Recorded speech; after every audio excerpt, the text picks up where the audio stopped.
हाँ जी क्लास, क्या चल रहा था हमारा लास्ट टॉपिक? लास्ट क्लास में लास्ट टॉपिक क्या था हमारा?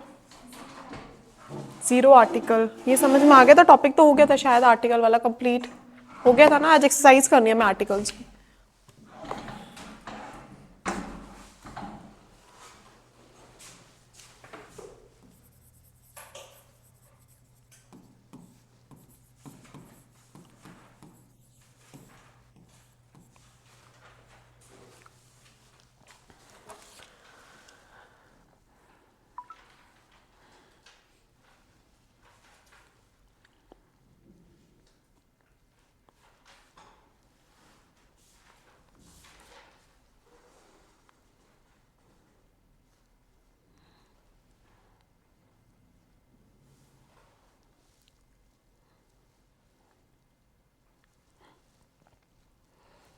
आर्टिकल आपको एन और द यूज़ करना है, आपका डेफिनेट और इनडेफिनेट आर्टिकल यूज़ करना है, और या फिर नो आर्टिकल। ठीक है। Dash dog is dash animal.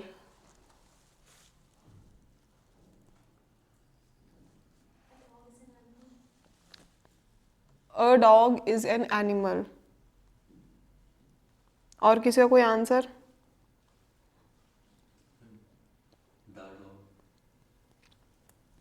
अ और दा कहाँ लगाते हैं हम लोग, ये बताओ। कराया था ना?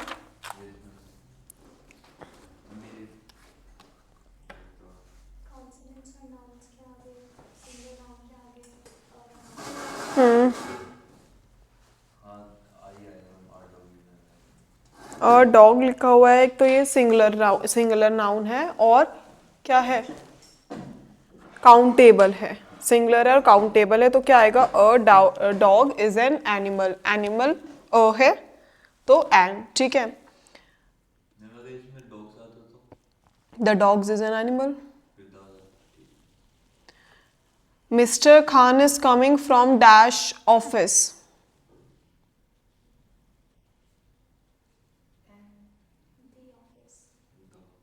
द क्यों आएगा द?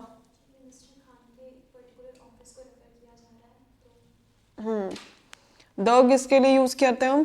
जब हम किसी पर्टिकुलर चीज को रेफर करते हैं। जैसे मैंने एग्जांपल पढ़ा था शर्ट के बारे में, I want to buy a shirt. ठीक है, अगर मैं उसको स्पेसिफाई कर दूं, I want to buy the sleeveless shirt या हाफ स्लीव शर्ट, कुछ भी बोल सकती हूँ ना मैं, तो मैं उसकी उस शर्ट की स्पेशलिटी बता रही हूँ ना, कि मुझे कौन सी पर्टिकुलर बता रही हूँ। और मिस्टर खान जो है वो कहाँ से आ रहे हैं? स्पेशली ऑफिस से। अगर वो मार्केट से भी आ सकते थे, ठीक है, कहीं से भी आ सकते, तो बता रखा है कहां से आ रहे हैं, ऑफिस से आ रहे हैं। Is it clear? Mukul goes to dash school every day.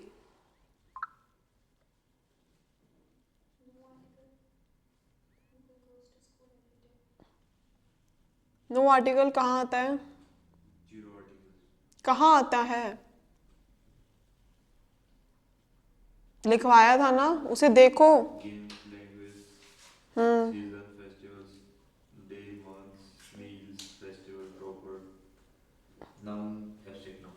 Proper noun, school is a proper noun. ठीक है। और एवरीडे डेज में आ जाएगा, तो वहां पे क्या आता है? No article. ये बताया था। ये चीज अगर आपको याद होंगी तो आप ये कर लोगे इजीली। ठीक है। Sita has dash headache. Sita has a headache. ठीक है। He reads in dash Hindu college. The Hindu college, क्योंकि पर्टिकुलर कॉलेज का नाम बोला गया है। ठीक है। I want dash today's Indian nation.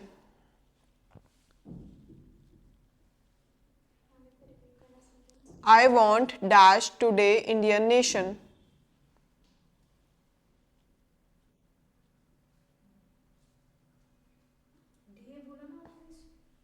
Today.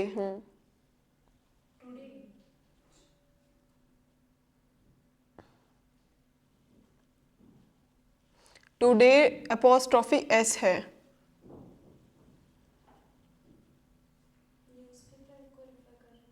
Indian nation में भी कोई न्यूज़पेपर हो सकता है।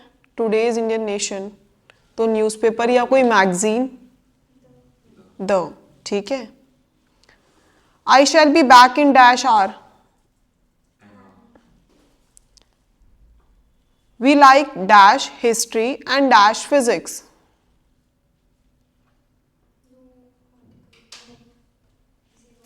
क्यों?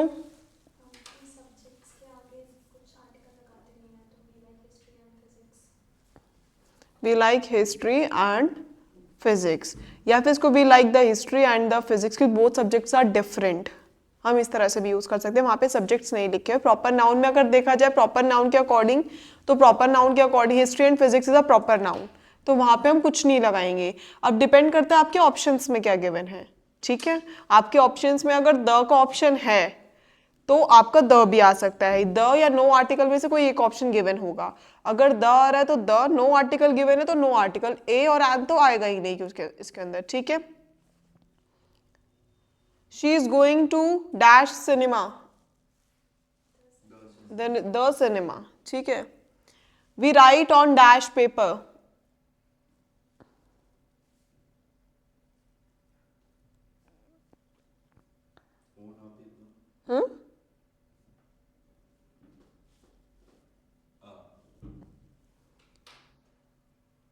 We write on a paper. We write on the paper. Paper क्या है? Proper noun. पेपर की क्वालिटी डिफाइन थोड़ी ना करी गई है. पेपर बोला गया. पेपर तो कोई सा भी हो सकता है ना. ब्लैक पेपर है, वाइट पेपर है, रफ पेपर है, सॉफ्ट पेपर है. ये तो वो हो गया ना. नो आर्टिकल तो आएगा नहीं. We write on the paper या we write on the paper. Particular paper we write on a paper. A भी लिख सकते हैं हम इसके अंदर क्योंकि इसलिए क्योंकि पर्टिकुलर पेपर की बात नहीं करेगी, कौन से पेपर पे हम लिख रहे हैं. ठीक है. ये डिपेंड करता है आपके ऑप्शंस के ऊपर. इसके अंदर जो ये ऑप्शन फॉर्म में नहीं है, ये फिलिप्स फॉर्म में है जो है. ठीक है. The dash earth is round is dash universal truth. That है आगे. That dash earth is round is dash the universal truth.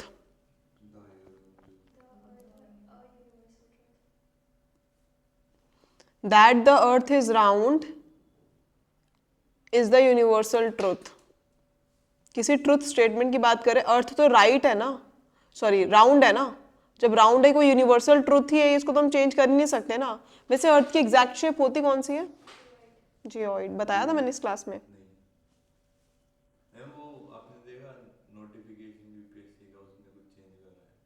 मैंने भी चेक नहीं करा. मैं 2 दिन से आती ही नहीं, तो मैंने कुछ चेक नहीं करा. क्या नोटिफिकेशन आया?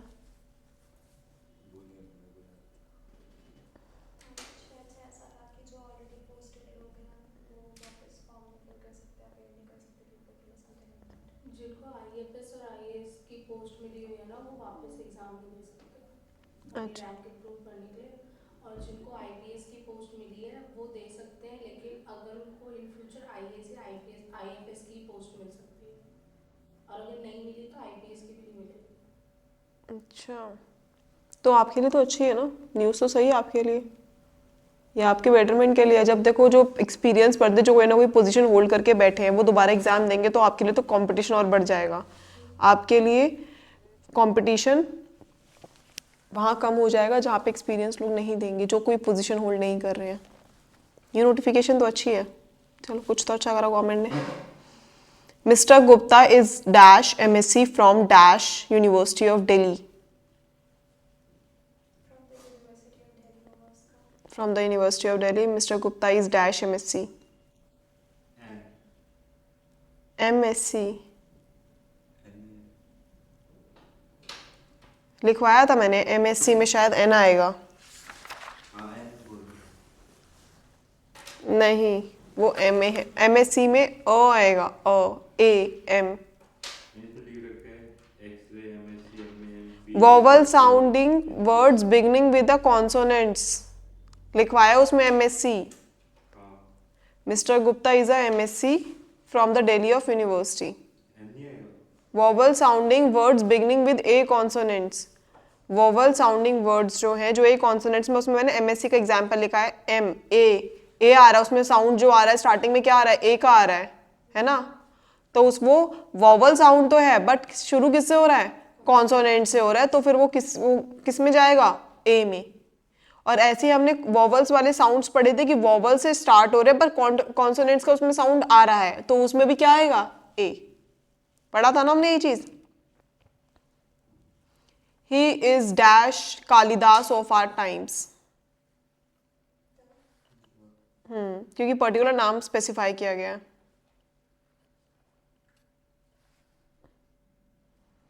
The dash Bengali is dash Indian language.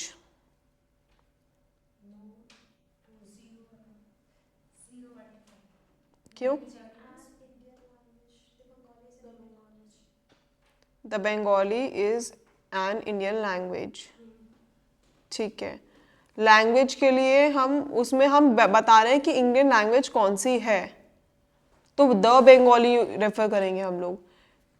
मैंने बताया था 0 आर्टिकल्स में लैंग्वेज भी आएंगी तो वहाँ पे उसमें आर्टिकल नहीं आएगा, बट हम वो बता रहे हैं कि बंगाली कौन सी है। Bengali is an Indian language भी बता सकते हैं हम लोग। The Bengali is an Indian language. The Bengali in the sense हम पीपल को रेफर कर रहे हैं, the Bengalis.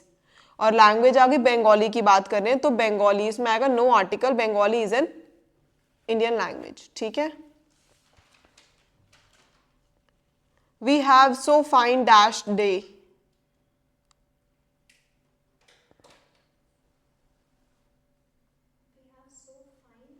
Dash day.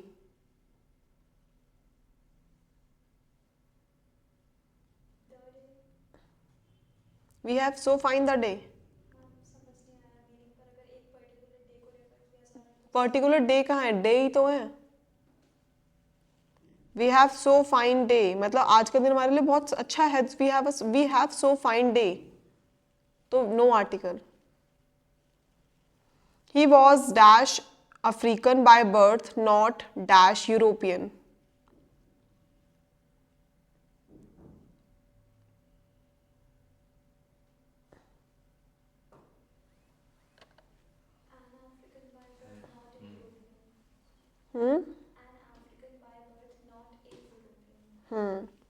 He was an African by birth.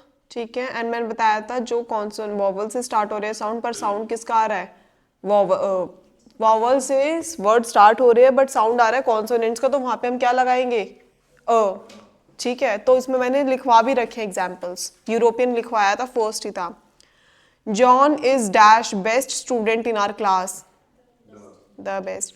Dash few days later people made dash appeal against it.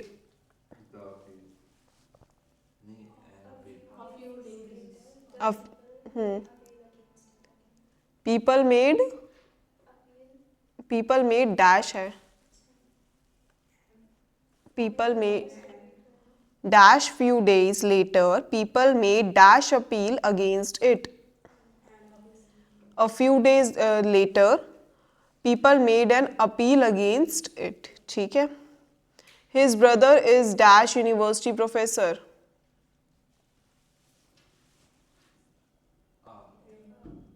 His brother is a university professor.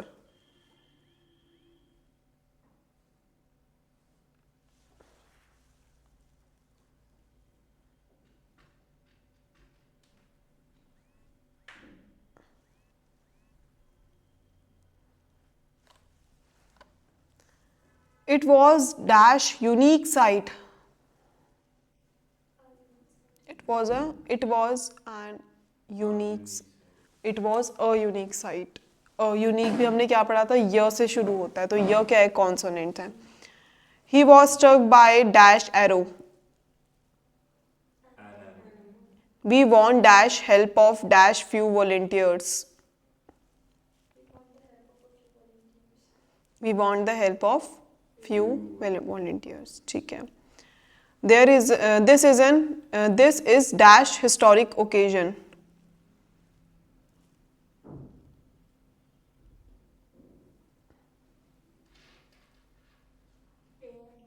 क्यों?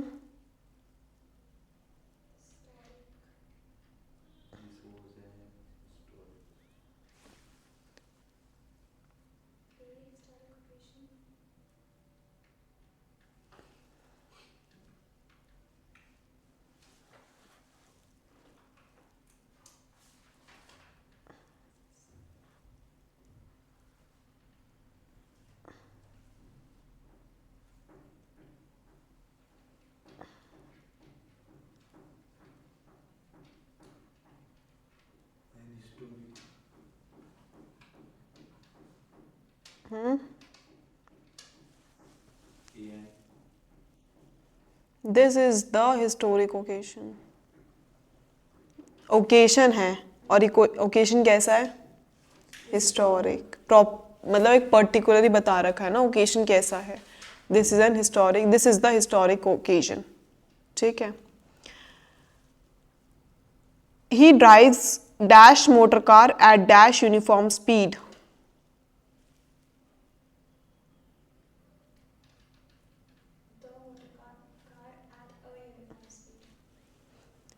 ही drives the motor car at a uniform speed. Uniform, हाँ, य का sound आ गया तो अ आएगा। Nature is dash physician.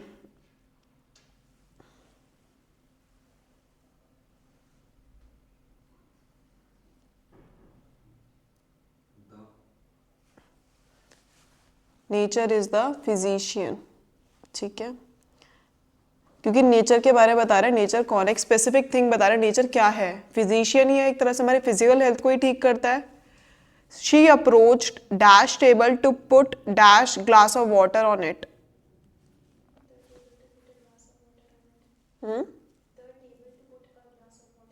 She approached the table to put a glass of water on it. ठीक है, समझ में आ रहा है? जो पढ़ाया था उस दिन उससे रिलेट हो रहा है। देखो, जो वर्ड्स लिखवाए थे वही वर्ड्स यूजुअली आते हैं, बस एक बार वही पढ़ लोगे तो आर्टिकल सॉल्व हो जाएंगे, ज्यादा टफ आर्टिकल्स नहीं आते हैं। The teaching of dash English is difficult today. The teaching of English is difficult today. No article है, सब्जेक्ट आ गया क्योंकि यहाँ पे। ठीक है। What type of dash answer is this?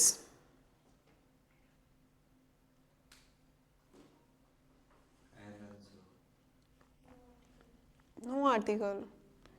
What type of answer is it? Is this? ठीक है, नो आर्टिकल हमने पढ़ा था ना कहाँ कहाँ आता है। अब सेंटेंस के अंदर अगर आप लगा के भी देखोगे तो what type of the answer नहीं बैठेगा। what type of answer is this? what type of an answer is this? ठीक है, आप इसको भी जो हम अपना पहले से तुक्का फिट करते आ रहे हैं ना कि अभी सेंटेंस के साथ बोलने में अच्छा नहीं लग रहा, एक तो पहले रूल्स चेक करो साथ में अपने कि आपको रूल्स पता ही है सबके। रूल्स चेक करो, रूल्स के साथ कोई फिट नहीं बैठ रहा तो एक बार वैसे ही पढ़कर भी चेक करो कि क्या पढ़कर सही लग रहा है वो नहीं लग रहा है, क्योंकि इतनी इंग्लिश की नॉलेज तो आप लोगों को भी है। Despite all the policeman questions, the lady continued to affirm that she was dash innocent.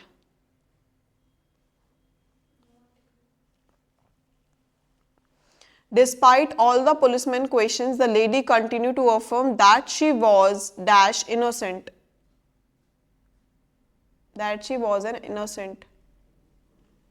मतलब सारे पुलिसमैन उस लेडी से क्वेश्चन कर रहे हैं और कॉन्टिन्यूसली लेडी यही कही जा रही है कि वो इनोसेंट है, that she is an innocent. ठीक है, that she was an innocent, that she was an innocent. ठीक है, नहीं,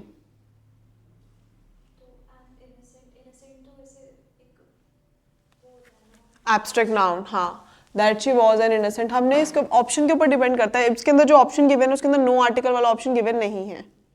ठीक है, तो उसके अकॉर्डिंग इसका आंसर द तो बैठेगा ही नहीं, तो एन ही जाएगा। अगर इसके अंदर नो आर्टिकल वाला ऑप्शन है तो नो आर्टिकल लगाओ आप। ठीक है, ये हर एक क्वेश्चन का ना मीनिंग अलग अलग होता है। डिफरेंट सिचुएशन के अंदर हम डिफरेंट वर्ड सेम होते हैं बट उनके मीनिंग डिफरेंट होते हैं, ये हम सारे जानते हैं। तो जब मीनिंग डिफरेंट होंगे तो उसके अकॉर्डिंग ऑप्शंस भी प्रिपेयर किए जाएंगे। अब इसके अंदर ऑप्शन दे दिया, इनोसेंट दे दिया, अब इसमें नो आर्टिकल भी दे दिया एंड भी दे दिया, तो आपका प्रेफरेंस नो आर्टिकल रहेगा क्योंकि इनोसेंट एक एब्स्ट्रैक्ट नाउन है। ठीक है, और अगर नो आर्टिकल नहीं है तो फिर ऑप्शन क्या है? अगर एन है तो फिर एन आएगा, द और अ तो आएगा ही नहीं। यहां समझ में आ गया ये? Ruby is dash taller of the two girls. Ruby is the taller of the two girls, is the taller of the two girls, मतलब Ruby is different and the two girls. देखो दो आर्टिकल्स लग रहे हैं इसके अंदर। ठीक है, तो मतलब जब दो डिफरेंट उसको दिखाएंगे हम तो दो आर्टिकल्स लगाएंगे। डन। एक बार इसको दोबारा से रिवाइज कर लेते हैं। इंडेफिनिट आर्टिकल्स हमारा वहाँ यूज होता है जहाँ पे नाउन्स जो होते हैं वो काउंटेबल होते हैं और सिंगुलर होते हैं, ठीक है। अ यूज होगा आपका कॉन्सोनेंट्स में और एन यूज होगा आपका वॉवल्स में। और कुछ साउंड्स ऐसे हैं जो वॉवल से स्टार्ट होते हैं बट साउंड किसका देते हैं, कॉन्सोनेंट्स का, तो वहाँ पे हमें ए ही लगाना है। और कुछ साउंड ऐसे हैं जो कॉन्सोनेंट से स्टार्ट होते हैं पर साउंड किसका देते हैं, वॉवल्स का, तो वहाँ पे हमें क्या लगाना है, एन। जैसे MSC, तो MSC तुम्हें कहाँ लगेगा, एन लगेगा, ठीक है। एम अ का साउंड आ रहा है उसमें, ठीक है। एक्सरे ए का साउंड आ रहा है, बल शुरू किससे हो रहा है, कॉन्सोनेंट से स्टार्ट हो रहे हैं, तो उसमें क्या आएगा, एन। Is it clear. और इनडेफिनेट आर्टिकल्स हम लोग तब भी शो करते हैं जब हमें कोई पेन वगैरह होता है, जैसे हेडेक है, स्टमक एक है, वहाँ पे हम लोग यूज़ करते हैं। हम किसी को प्रेज कर रहे हैं, जैसे you have a good knowledge, ठीक है, इस तरह से हम वहाँ पे भी हम इनडेफिनेट आर्टिकल्स को हम यूज़ करते हैं, ठीक है। लाइक टू, किसी को शाबाशी दे रहे हैं, लाइक किसी को प्रेज कर रहे हैं, किसी को मोटिवेट कर रहे हैं, डीमोटिवेट कर रहे हैं, कोई अपनी इलनेस के बारे में बता रहा है, वहाँ यूज़ करते हैं हम लोग, ठीक है। और एक एवरेज, जैसे हम अपनी डेली हैबिट्स को दिखा रहे हैं, जैसे वी यूज टू स्विम, जैसे वी यूज टू स्विम है, जब हम, ये है हमारा कि हम रेगुलरली स्विम पे जाते थे, नो आर्टिकल लगेगा। She went for a swim, ठीक है, तो शी वेंट, वो जा चुकी है किसके लिए, स्विमिंग के लिए, she went for a swim, तो यहाँ पे आर्टिकल आएगा अ। जब हम नहाना है, स्विम करना है, रेस्ट है, गुड एजुकेशन, मतलब जो आपका, आप इंसल्ट फील कर रहे हो, या आप इलनेस है, कोई अपनी बीमारी बता रहे हो, या फिर आप किसी को मोटिवेट कर रहे हो या डीमोटिवेट कर रहे हो, अपनी ईटिंग हैबिट्स बता रहे हो, तो वहाँ पे सब में क्या आएगा, ए और एन का यूज होगा अकॉर्डिंग टू द साउंड्स, ठीक है। फिर आता है द जो है किसी स्पेसिफिक चीज़ को डिनोट करता है। स्पेसिफिक चीज़ मैंने आपको जैसे दिखा दी, कोई इन्वेंशन कर रहा है, कोई म्यूजिक इंस्ट्रूमेंट है, कोई पॉलिटिशियन पार्टी का नाम है, कोई न्यूज़पेपर का नाम है, कोई यूनिवर्सिटी का नाम है, किसी स्कूल का नाम है, किसी रिवर का नाम है, कंट्री का नाम है, आइलैंड का नाम है, कुछ भी है जो पर्टिकुलर चीज़ को रेफर कर रहा है, तो वहाँ पे हम क्या यूज़ करेंगे, द। जैसे हिस्टोरिकल मूवमेंट हो गए, मॉन्यूमेंट्स हो गए, हिस्टोरिकल लोकेशंस हो गए, यहाँ पे सब हम क्या यूज़ करेंगे, द। कोई पर्टिकुलर स्टेट यूज़ कर रहे हैं, कोई कंट्री यूज़ कर रहे हैं, कोई डिस्ट्रिक्ट का नाम ले रहे हैं, कोई पर्टिकुलरली किसी भी चीज़ का लाइक फिजिकल पोजीशन के बारे में किसी की बात कर रहे हैं हम लोग, किसी पॉलिटिशियन के बारे में बात कर रहे हैं, किसी कम्युनिटी के बारे में बात करें, किसी रिलीजन के बारे में बात करें, तो वहाँ पे सबको द यूज़ करेंगे। क्लियर, दा का समझ में आ गया। मैंने सारे लिखवा भी रखे हैं आप लोगों को कि कहाँ कहाँ हम लोग द यूज़ करेंगे। उसके बाद फिर आया हमारे पास जीरो आर्टिकल। जीरो आर्टिकल आपका वहाँ यूज़ होगा जहाँ पे आपका एब्स्ट्रैक्ट नाउन आ रहा है, प्रॉपर नाउन आ रहा है, किसी गेम्स का नाम आ रहा है, लैंग्वेज आ रही है, subject, season, festival, days, months, year, यहाँ पे मील्स ऑफ द डे, ये सारी जब हम अपना एब्स्ट्रैक्ट नाउन के अंदर क्या आता है, हमारी फीलिंग्स भी आती है, इमोशंस भी आते हैं, लाइक हम फ्रस्ट्रेट हो रहे हैं, एंगर है, हम हैप्पी है, तो वहाँ पे भी हम लोग द यूज़ नहीं करेंगे, ठीक है। द क्या, कोई भी आर्टिकल हम लोग यूज़ नहीं करेंगे।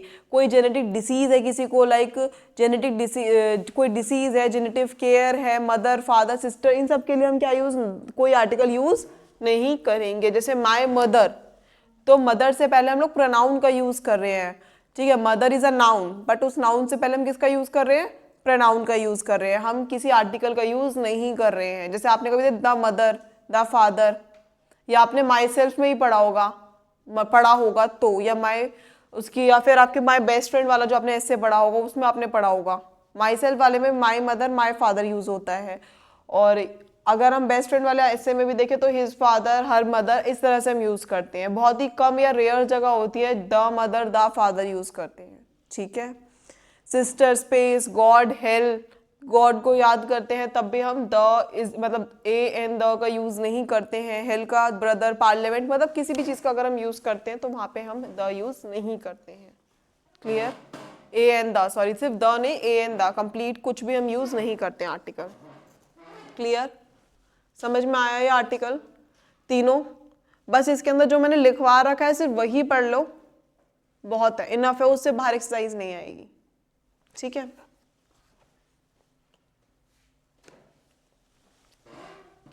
अब आते हैं next chapter, conditional sentence.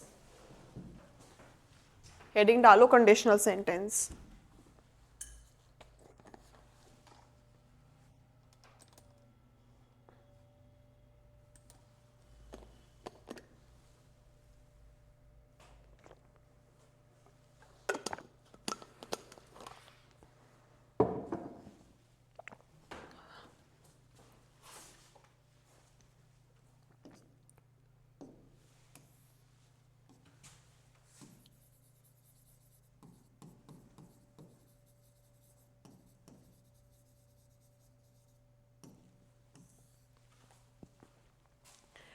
Conditional sentence जो होता है वो हमेशा एक कॉम्प्लेक्स सेंटेंस होता है. Conditional sentence will always be a complex sentence.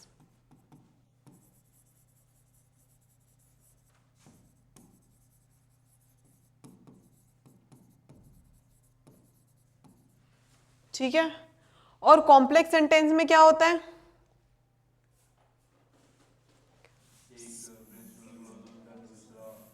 Subordinate clause and principal clause. तो सबऑर्डिनेट क्लॉज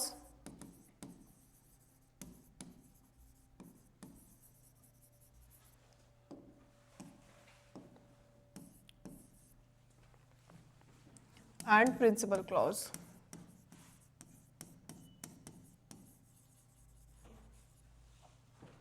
ठीक है.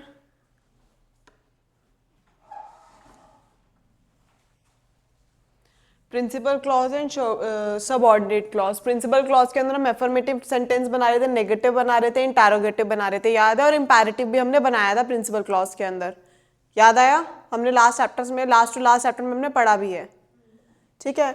हमने affirmative sentence, negative sentence, interrogative and imperative sentence, ये 4 टाइप के सेंटेंस हमने इसके अंदर बना दिए हैं.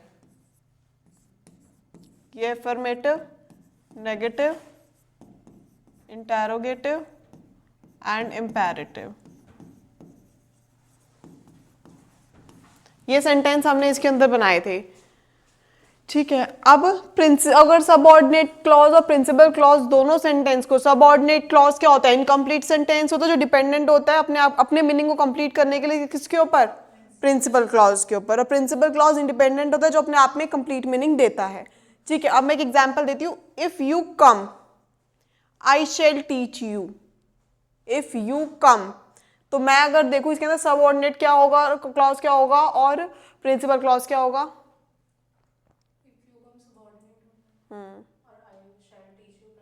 हाँ. अगर देखो जैसे तुम लोग आओगे तो मैं कंफर्म तुम्हें पढ़ाऊंगी ही, ये तो कंफर्म है ना. ठीक है. If you come I shall teach you, तो प्रिंसिपल क्लॉज कौन सा हो गया? If you come. और subordinate clause I shall teach you. अब जो प्रिंसिपल क्लॉज है और जो सबऑर्डिनेट क्लॉज है, या तो वो आगे भी आ सकते हैं या वो पीछे भी आ सकते हैं, डिपेंड करता है आपका सेंटेंस कैसे है. ठीक है. अगर आपका सेंटेंस ऐसा बन रहा है कि आपको पहले प्रिंसिपल क्लॉज लगाना है, हमने देखो पहले जो एग्जांपल पढ़ा था सबऑर्डिनेट क्लॉज के अंदर, तो हमने देखा था कि सबऑर्डिनेट क्लॉज पीछे आ गया, प्रिंसिपल क्लॉज को हमने आगे लगाया, तब उसका मीनिंग कंप्लीट हो गया. वो तो समझ में आ जाता है आप लोगों की जो सेंटेंस को एक मीनिंगफुल भी दे और उसका मीनिंग भी कंप्लीट करे. ठीक है.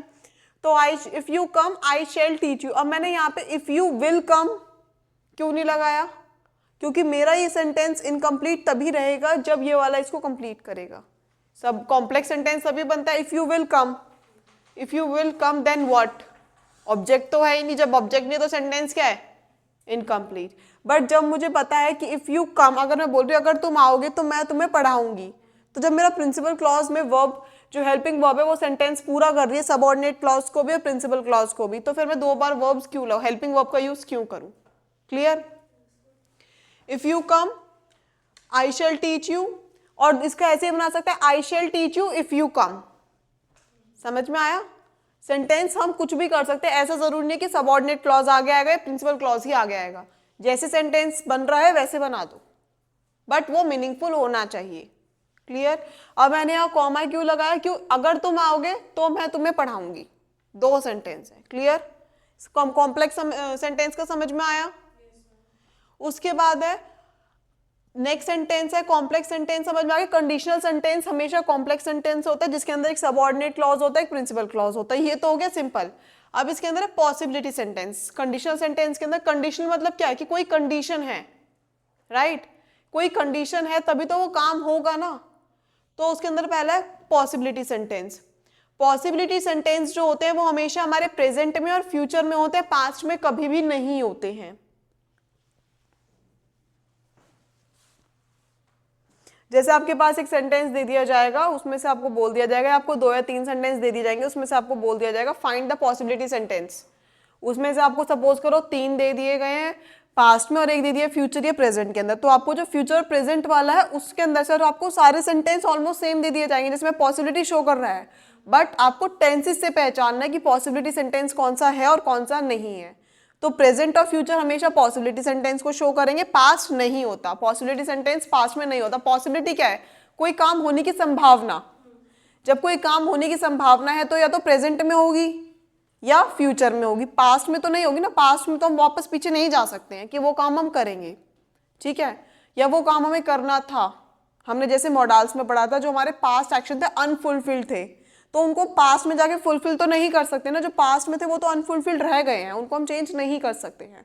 समझ में आया? अब ये पॉसिबिलिटीज लिखो। Possibility sentence if you always in present and future, not in past tense. Possibility sentence भी कॉम्प्लेक्स सेंटेंस रहेगा। जब कंडीशनल सेंटेंस है, कॉम्प्लेक्स सेंटेंस है, तो कंडीशनल सब्जेक्ट सेंटेंस के अंदर जितने भी टाइप के सेंटेंस आएंगे वो सारे कौन से सेंटेंस होंगे? Complex sentence. अब इसके अंदर लिखो subordinate clause and principal clause. एक तरफ बना लो सबऑर्डिनेट क्लॉज का इसके नीचे और प्रिंसिपल क्लॉज का बना लो। अब जो पॉसिबिलिटी सेंटेंस हमने देखा है उसके अंदर हमने कि देखा है कि या तो प्रेजेंट में होगा या फ्यूचर में होगा, पास्ट में नहीं होगा। अब प्रिंसिपल क्लॉज और सबऑर्डिनेट क्लॉज के टेंसेस भी देखेंगे कि पॉसिबिलिटी सेंटेंस के अंदर प्रिंसिपल क्लॉज और सबऑर्डिनेट क्लॉज के क्या क्या टेंसेस रहेंगे। अगर सबऑर्डिनेट क्लॉज के अंदर इफ प्लस प्रेजेंट टेंस है, सबऑर्डिनेट क्लॉज के अंदर अगर इफ प्लस प्रेजेंट टेंस है, इफ पता है क्यों लगाते हैं? क्योंकि पॉसिबिलिटी को शो करने के लिए। If it may rain today, ठीक है, इफ इट मे रेन, शायद आज बारिश हो जाए, होगी, ठीक है। इफ प्लस प्रेजेंट, तो प्रिंसिपल क्लॉज किस में आएगा? प्रेजेंट में रहेगा। इफ प्लस प्रेजेंट रहेगा तो प्रिंसिपल क्लॉज प्रेजेंट टेंस में बनेगा। अगर इफ प्लस प्रेजेंट इंडेफिनिट है सबऑर्डिनेट क्लॉज, फ्यूचर में नहीं होना चाहिए। अगर प्रेजेंट इंडेफिनिट में है सबऑर्डिनेट क्लॉज तो प्रिंसिपल क्लॉज किस में होगा? फ्यूचर में होगा। किस में होगा? फ्यूचर में। कैसे? शैल विल प्लस वर्ब की first form, can, must, should, might, में, कुछ भी लिख सकते हैं इसके अंदर हम। लिख लो ये अगर इफ प्लस प्रेजेंट है तो प्रिंसिपल क्लॉज जो होना चाहिए वो प्रेजेंट में ही बनेगा, तो सेंटेंस वो सही माना जाएगा, ठीक है। अगर ये इफ प्लस प्रेजेंट इंडेफिनिट के अंदर है, ये फ्यूचर में नहीं होना चाहिए, तो प्रिंसिपल क्लॉज किस में आएगा? फ्यूचर के अंदर। फ्यूचर में क्या किया जाता है? विल, शैल प्लस वर्ब की फर्स्ट फॉर्म और कैन, में, क्योंकि हमने देखा था ना कैन को, मे को और मस्ट को, माइट को, शुड को।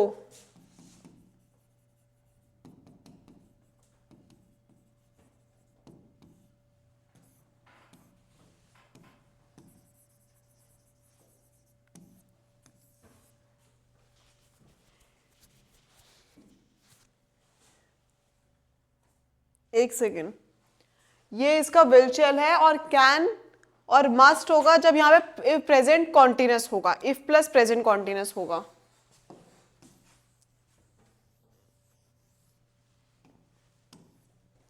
अगर subordinate clause if plus present continuous होगा, प्रेजेंट कॉन्टिन्यूस होगा तो होगा कैन और मस्ट। इसमें आएगा कैन और मस्ट। और अगर इसके अंदर है present perfect,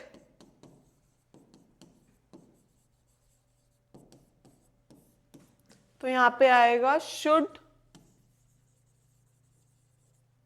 may, might.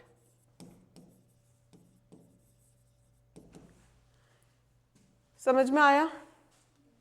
Sequence of tense दोबारा बताऊं।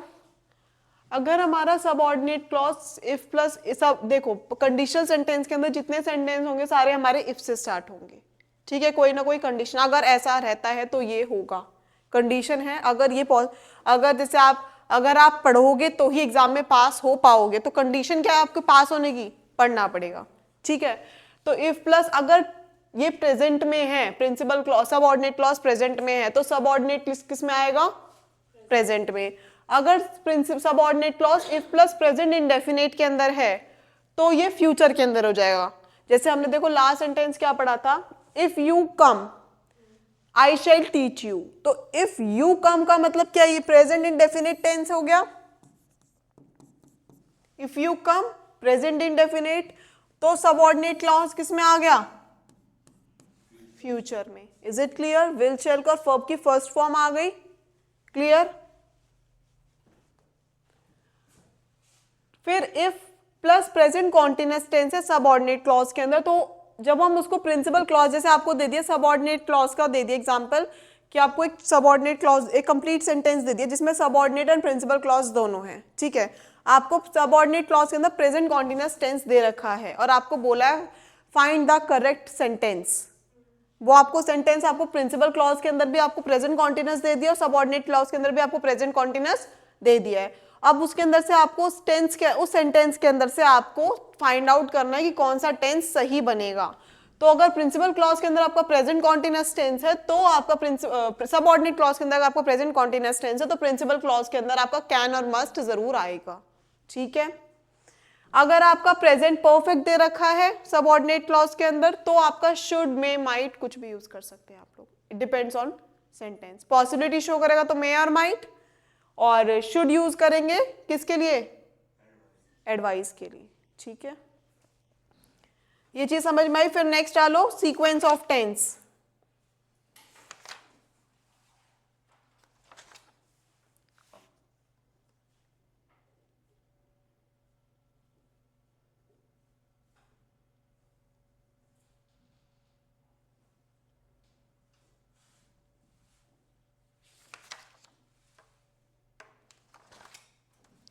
सीक्वेंस एंड टेंस में भी इसमें डालो।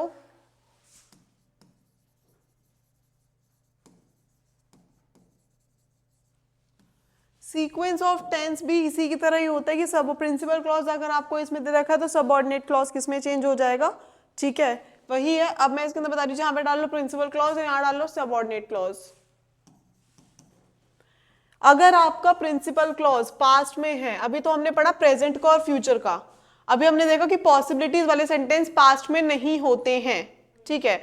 बट सीक्वेंस ऑफ सेंटेंस की अगर हम बात करें, पॉसिबिलिटी वाले सेंटेंस को भी हटा देते हैं अभी। अगर हम नॉर्मली बात करें, अगर आपका प्रिंसिपल क्लॉज पास्ट में दे रखा है, तो आपका जो सबऑर्डिनेट क्लॉज होगा वो किस में होगा, पास्ट में, क्योंकि हम किसकी बात कर रहे हैं, डायरेक्ट पास्ट की ही बात कर रहे हैं, पास्ट की बात कर रहे हैं। बट अगर कोई प्रिंसिपल क्लॉज आपका पास्ट में दे रखा है और सबऑर्डिनेट क्लॉज आपका कोई यूनिवर्सल ट्रुथ है, वहां पे उसको चेंज हम नहीं करेंगे। जैसे honesty is the best policy, that will remain same. Practice makes a man perfect, that will remain same, clear.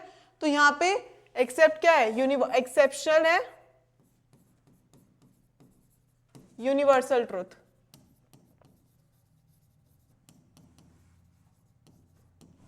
Universal truth के अलावा आप सब कुछ। और क्लॉज ऑफ कंपैरिजन, दूसरा क्या है, क्लॉज ऑफ कंपैरिजन, कि किस क्लॉज के साथ आप कंपेयर कर रहे हो उसके अकॉर्डिंग आपका वो रहेगा। मतलब आपको सपोज दो प्रिंसिपल क्लॉज दे दिया और एक सबऑर्डिनेट क्लॉज दे दिया, तो ये देखा जाएगा कि दोनों में से कौन से प्रिंसिपल क्लॉज के साथ आपका सबऑर्डिनेट क्लॉज को क्या करा जा रहा है, कंपेयर किया जा रहा है। जिसके साथ कंपेयर किया जा रहा है उसके अकॉर्डिंग आपका टेंस चेंज होगा। Comparison of clause.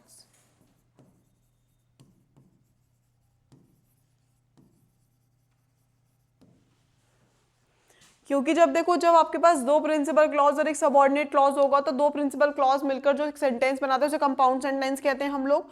और फिर दो और एक प्रिंसिपल क्लॉज और एक सबऑर्डिनेट क्लॉज बनता है तो कॉम्प्लेक्स सेंटेंस बनता है। तो जब दो प्रिंसिपल क्लॉज और एक कॉम्प्लेक्स सेंटेंस बनेगा तो उसे कहते हैं कॉम्प्लेक्स कंपाउंड सेंटेंस, ठीक है। पास्ट में हो गया, पास्ट का अगर प्रिंसिपल क्लॉज है तो सबऑर्डिनेट क्लॉज भी पास्ट में रहेगा।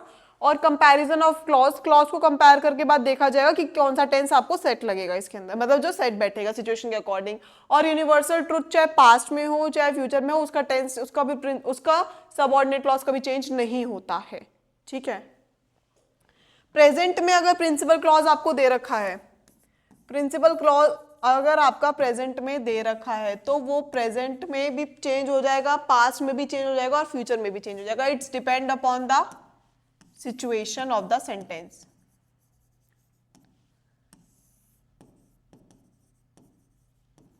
जैसे प्रेजेंट में दे दिया प्रिंसिपल क्लॉज की प्रेजेंट में कोई सिचुएशन चल रही है, जैसे आज हम जो पॉलिसी फॉलो कर रहे हैं वो हमारे प्रीवियस एक्सपीरियंस को मद्देनजर रखते हैं, हम उस चीज़ को आगे कर रहे हैं कंटिन्यू, राइट। तो हम अपने प्रीवियस एक्सपीरियंस से सीख रहे हैं। अगर सबऑर्डिनेट क्लॉज हमारा जो कुछ कॉम्प्लीमेंट कर रहा है प्रिंसिपल क्लॉज को लेकर, जैसे कोई पॉलिसी हम चला रहे हैं, जैसे NEP 2020 फिलहाल करंटली वर्किंग में है, ठीक है। और अगर हम देखें तो अभी जो हमारा जो बजट पास हुआ है 1 Feb को, वो जो बजट है वो हमारे प्रीवियस बजट को ध्यान में रखते हुए बना है कि प्रीवियस बजट में हमारी क्या कमियां थी, हमने पूरे साल क्या क्या चीज़ें फेस करी है, कहाँ पे हमारे लैकिंग रही है। तो वो हमारा पास्ट एक्सपीरियंस है, प्रेजेंट में चल रहा है, प्रेजेंट में प्रिंसिपल क्लॉज दे दिया, बट उस किससे सीखा है, पास्ट से सीखा है, तो वहाँ पे पास्ट आ जाएगा। प्रेजेंट है, प्रेजेंट में आ जाएगा। फ्यूचर का देख रहे हैं कि हमने प्रेजेंट में आज ये जो बजट बनाया है उससे हमें फ्यूचर में क्या फायदा होने वाला है, या फ्यूचर को जो सबऑर्डिनेट क्लॉज है वो कहीं ना कहीं उसको कॉम्प्लीमेंट कर रहा है। समझ में आया? डिपेंड किसके ऊपर कर रहा है सारी चीज, सिचुएशन के ऊपर, ठीक है। अगर हमारा प्रिंसिपल क्लॉज फ्यूचर में है तो हमारा सबऑर्डिनेट क्लॉज किस में होगा, प्रेजेंट में। ये हमने अभी पढ़ा है, ये चीज पढ़ी थी। अगर हमारा प्रिंसिपल क्लॉज किस में है, फ्यूचर में है, तो हमारा सबऑर्डिनेट क्लॉज किस में आएगा, प्रेजेंट इंडेफिनिट में। ये चीज अभी हमने पढ़ी है रिसेंटली, और अभी हमने ये वाला एग्जांपल भी देखा है कि अगर हमारा प्रिंसिपल क्लॉज फ्यूचर के अंदर है तो हमारा सबऑर्डिनेट क्लॉज किस में आ जाएगा, प्रेजेंट इंडेफिनिट में, ठीक है। Is it clear? ये सीक्वेंस ऑफ टेंस जो है ना, ये सिर्फ पॉसिबिलिटी वाले में नहीं है, हर किसी में, क्योंकि इसके अंदर देखो मैंने कहीं भी इफ नहीं लगाया है, ठीक है। अगर आपका प्रिंसिपल क्लॉज एफर्मेटिव सेंटेंस है, नेगेटिव सेंटेंस है, इंटरोगेटिव है, ऑप्टेटिव है, इंपैरेटिव है, एक्सक्लेमेटरी है, हमने पढ़ा कि प्रिंसिपल क्लॉज सारे सब्जेक्ट सारे सेंटेंस में बन जाएगा। बट हमने एक चीज पढ़ी थी कि सबऑर्डिनेट क्लॉज जो है सिर्फ 2 ही सेंटेंस में बन सकता है, या तो बन सकता है वो एफर्मेटिव या हो सकता है वो नेगेटिव, ठीक है। अभी हमने पढ़ा था यही चीज, हमने सबऑर्डिनेट प्रिंसिपल क्लॉज का एग्जांपल हमने इस टॉपिक करा था फर्स्ट टाइम। तो चाहे इसके अंदर एफर्मेटिव सेंटेंस हो, नेगेटिव सेंटेंस हो, इंटरोगेटिव हो, इंपैरेटिव हो, ऑप्टेटिव हो, एक्सक्लेमेटरी हो, डिक्लेरेटिव हो, और क्या था, और कौन सा सेंटेंस था, ऑप्टेटिव, इंटरोगेटिव, डिक्लेरेटिव हो, कोई सा भी सेंटेंस हो, तो आपका जो सबऑर्डिनेट क्लॉज में जो आपका सेंटेंस जाएंगे वो सिर्फ जाएंगे एफर्मेटिव में और नेगेटिव में, ठीक है। Subordinate clause will always be an affirmative sentence and negative sentence.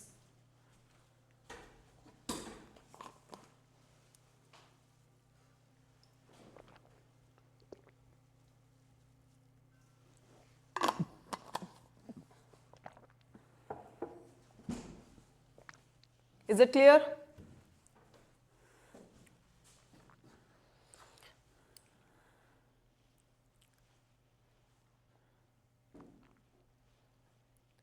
जैसे अब एक सेंटेंस में बोलती हूँ, if the child is sleeping, ये कंडीशनल सेंटेंस के लिए भी सेम है, और बाकी सारे जितने भी कॉम्प्लेक्स सेंटेंस है उन सबके लिए sequence of tense will be same, ठीक है। If the child is sleeping you should not make a noise. If a child is sleeping, present continuous में है, ठीक है, प्रेजेंट कॉन्टिन्यूस के अंदर है। अगर आपका subordinate if a child is sleeping, if a child is sleeping, subordinate clause हो गया, प्रेजेंट कॉन्टिन्यूस में हो गया, then your sentence will be if the child is sleeping then you must not make a noise, ठीक है, और don't make a noise, ठीक है, don't make a noise imperative sentence बना सकते हैं क्योंकि प्रिंसिपल क्लॉज है, principal clause will be will imperative sentence to. Imperative sentence के अंदर हम एक तरह से ऑर्डर दे रहे हैं, must is also use for कि तुम्हें काम नहीं करना है। इंपैरेटिव और जो प्रिंसिपल क्लॉज है वो नेगेटिव भी हो सकता है। Is it clear? अब देखो हम यहाँ पे मस्ट, अब हम सामने की कोई ऐसा बच्चा जिसको हम ऑर्डर नहीं दे सकते तो वहां पे हम शुड भी यूज करेंगे, ठीक है। बच्चा सो रहा है तो तुम्हें आवाज नहीं करनी चाहिए, और इसको ऐसे बोल सकते हैं don't make a noise. If you have studied we may go to the market. If you have study, present perfect, have studied, we may go to the market. We may not go to the market, we may go to the market. ठीक है, समझ में आया. अब next type आ जाओ, possibility वाले sentence हो गए. अगर तुम पढ़ रहे हो तो हम मार्केट जा सकते हैं. अगर तुम घर पे मतलब पढ़ने का काम कर रहे हो तो हम मार्केट जा सकते हैं. अगर बच्चा सो रहा है तो तुम्हें शोर नहीं मचाना चाहिए. पॉसिबिलिटी आ गई कि बच्चा सो रहा है तो तुम्हें शोर नहीं मचाना चाहिए. तुम्हें कंडीशन भी आ गई, पॉसिबिलिटी भी आ गई कि जो आप कर सकते हो काम. उसके बाद है फिर इम्पॉसिबल सेंटेंस या इम्प्रोबेबिलिटी सेंटेंस. पॉसिबिलिटी हो गई मतलब कोई काम करने की संभावना है, और इम्पॉसिबिलिटी या इम्प्रोबेबिलिटी मतलब उस काम को करने की संभावना क्या है, नहीं है, ना के बराबर है. इम्पॉसिबल, जैसे अगर आज सनी डे है, आज धूप निकल रही है, तो बारिश के चांस क्या है, ना के बराबर. क्लियर.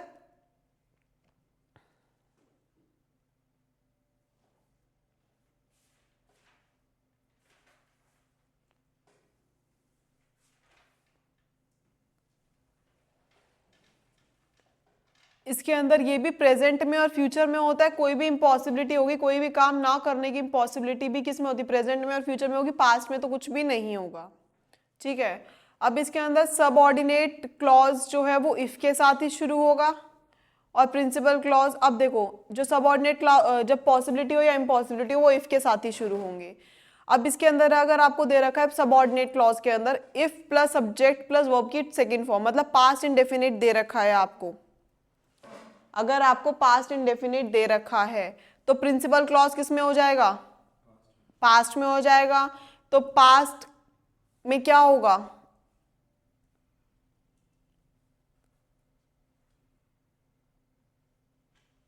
पास्ट में तो हो जाएगा, बट पास्ट हमने क्या देखा कि अगर हमारी जो इम्पॉसिबिलिटी है वो पास्ट में दे रखी है तो वो फ्यूचर वो, लेकिन जो हमारे जो इम्पॉसिबल सेंटेंस है प्रिंसिपल क्लॉज जो मेन सेंटेंस बनेगा वो आपका पास्ट में तो बन ही नहीं सकता ना, प्रेजेंट और फ्यूचर में ही आएगा ना इम्पॉसिबिलिटी तो आपकी. अब देखो जब हम किसी चीज के आगे इफ ऐड कर देते हैं तो हमारी प्रेजेंट इम्पॉसिबिलिटी बन जाती है. इफ ऐड करने का मतलब क्या है कि प्रेजेंट इम्पॉसिबिलिटी है. क्लियर. नहीं आया समझ, आया या नहीं आया.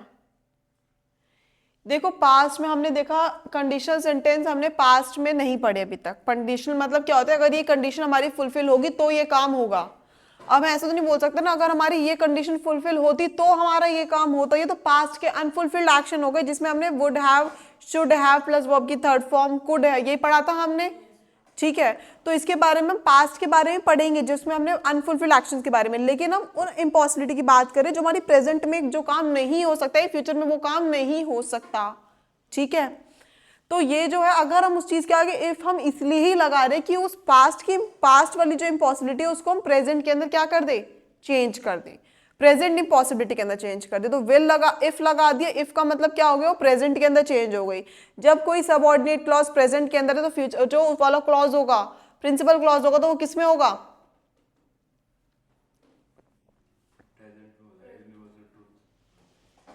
अगर कोई सबऑर्डिनेट क्लॉज आपका प्रेजेंट में है तो फ्यूचर में नहीं हो जाएगा आपका प्रिंसिपल क्लॉज. हमने ये चीज प्रेजेंट इंडेफिनेट में है, और मैंने भी क्या लिखवाया आपको, वर्ब की सेकंड फॉर्म. वर्ब की सेकंड फॉर्म मतलब पास्ट इंडेफिनेट हो गया, तो फ्यूचर में भी क्या हो जाएगा, विल शेल की जगह क्या लग जाएगा, वुड और शुड. Is it clear. बनेगा वो फ्यूचर में ही, क्योंकि हम प्रेजेंट में बस क्या कर रहे हैं, वर्ब की सेकंड फॉर्म चेंज ही कर रहे हैं ना, तो उसमें भी क्या कर देंगे, वर्ब की सेकंड फॉर्म वुड और शुड, दैट्स इट. तो अगर आपका subordinate clause subject plus verb की सेकंड फॉर्म में है तो आपका जो प्रिंसिपल क्लॉज बनेगा वो प्रेजेंट इम्पॉसिबिलिटी की वजह से किस में बन जाएगा, वुड प्लस वर्ब की फर्स्ट फॉर्म.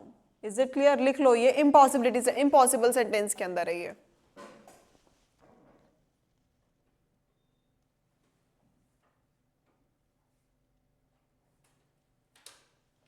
ठीक है. इफ, अब एग्जाम्पल सुनो, if I were the prime minister, ये सबऑर्डिनेट क्लॉज हो गया. If I were the prime minister, अगर मैं प्राइम मिनिस्टर होता तो क्या करता. अब प्रिंसिपल क्लॉज चाहिए इसके लिए कुछ करने के लिए, I would improve the economy of the country. अगर मैं आई वर क्या हो गया, सेकेंड फॉर्म हो गई इज की, है ना, इज की सेकेंड फॉर्म हो गई वर, या वॉज की सेकेंड फॉर्म हो गई वर, इसकी सेकेंड फॉर्म हो गई वर, ठीक है। तो if I were the prime minister I would, उसके अंदर सेकेंड फॉर्म लग गई तो विल की भी क्या हो जाएगी, सेकेंड फॉर्म, क्योंकि हमें प्रेजेंट के अंदर दिखाना है, ठीक है। If you were a flower you would spread fragrance, अगर तुम फूल फ्लावर होते, अगर तुम गुलदस्ता होते, अगर तुम पूरा बुके होते, एक फूल होते, तुम क्या करते, फ्रेग्रेंस सारे में स्प्रेड करते। If I were Lata Mangeshkar I would be the jungle of this singing competition, I would be the जज ऑफ दिस सिंगिंग, अगर मैं लता मंगेशकर होती तो मैं इस सिंगिंग कॉम्पिटिशन की जज होती, ठीक है। वैसे आज लता मंगेशकर जी की डेथ एनिवर्सरी है, 6 फेब 2022 में वो गई थी, ठीक है। If I had a fruit you would bite me raw, ठीक है, अगर मैं एक फ्रूट होती तो तुम मुझे कच्चा ही खा लेते, इस टाइप का, ठीक है। ये चीज समझ में आ गई। हैड जो यूज होता है हमेशा वो नॉन लिविंग थिंग के लिए यूज होता है, और वर जो यूज होता है वो लिविंग थिंग के लिए यूज होता है, ये लिख लो। इन सेंटेंस के अंदर अगर हम वर्ब की फॉर्म में हैड को यूज करते हैं तो वो हमेशा नॉन लिविंग थिंग के लिए, जैसे fruit is a non living thing, ठीक है, फ्रूट क्या एक नॉन लिविंग थिंग है तो उसके लिए हम हैड को यूज कर रहे हैं। और वर एक लिविंग थिंग है, जैसे फ्लावर एक लिविंग थिंग है, फ्लावर ग्रो करता है, हमें ग्रो करता हुआ दिखता है, ठीक है, तो वो क्या है, एक लिविंग थिंग है। कौन से वाला, if I had a fruit, you would bite me raw.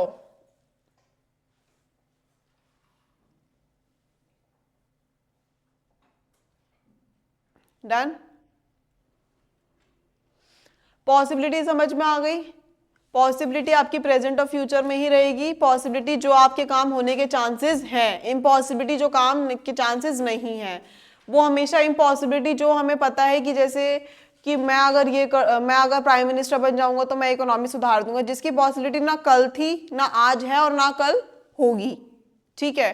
तो वो हमारी पास्ट में तो चलती है, इम्पॉसिबिलिटी जो होती है वो पास्ट में तो चलती है, बट उसके अंदर हम इफ लगा के उसको प्रेजेंट में शो करेंगे, ठीक है। जो पास्ट में काम नहीं हो सकता वो नहीं हो सकता था ना, लेकिन जो पास्ट से ही अब तक नहीं हो सकता वो तो नहीं हो सकता, वो इम्पॉसिबिलिटी की काम है। कि जब मैं 5 साल की थी तब भी मैं प्राइम मिनिस्टर नहीं बन सकती थी, आज मैं 10 साल की हूं तब भी प्राइम मिनिस्टर नहीं बन सकती, आज मैं 15 साल की हूं तब भी मैं प्राइम मिनिस्टर नहीं बन सकती। तो पास्ट से इम्पॉसिबिलिटी चलती हुई आ रही है, ठीक है, लेकिन हमें इम्पॉसिबिलिटी किस में शो करनी है, प्रेजेंट में या फिर फ्यूचर में। तो जिसके लिए हमने इसमें क्या यूज करा है, वर्ब की सेकेंड फॉर्म, ठीक है। Is it clear? अब आ जाते हैं पास्ट वाले अनफुलफिल्ड एक्शंस के अंदर। अभी तक हम जिसके बारे में बात नहीं करी हमने कि अनफुलफिल्ड एक्शन, जो एक्शंस हमारे जिसमें हमने would have, should have plus verb की थर्ड फॉर्म यूज करी थी ना, माइट हैव, ठीक है, और टू हैव प्लस वर्ब की थर्ड फॉर्म, मस्ट हैव, जिसमें हमने पास्ट अजम्पशंस के बारे में बात करी थी। याद आ रहा है चीज? तो अब नेक्स्ट हेडिंग डालो, पास्ट अनफुलफिल्ड एक्शंस।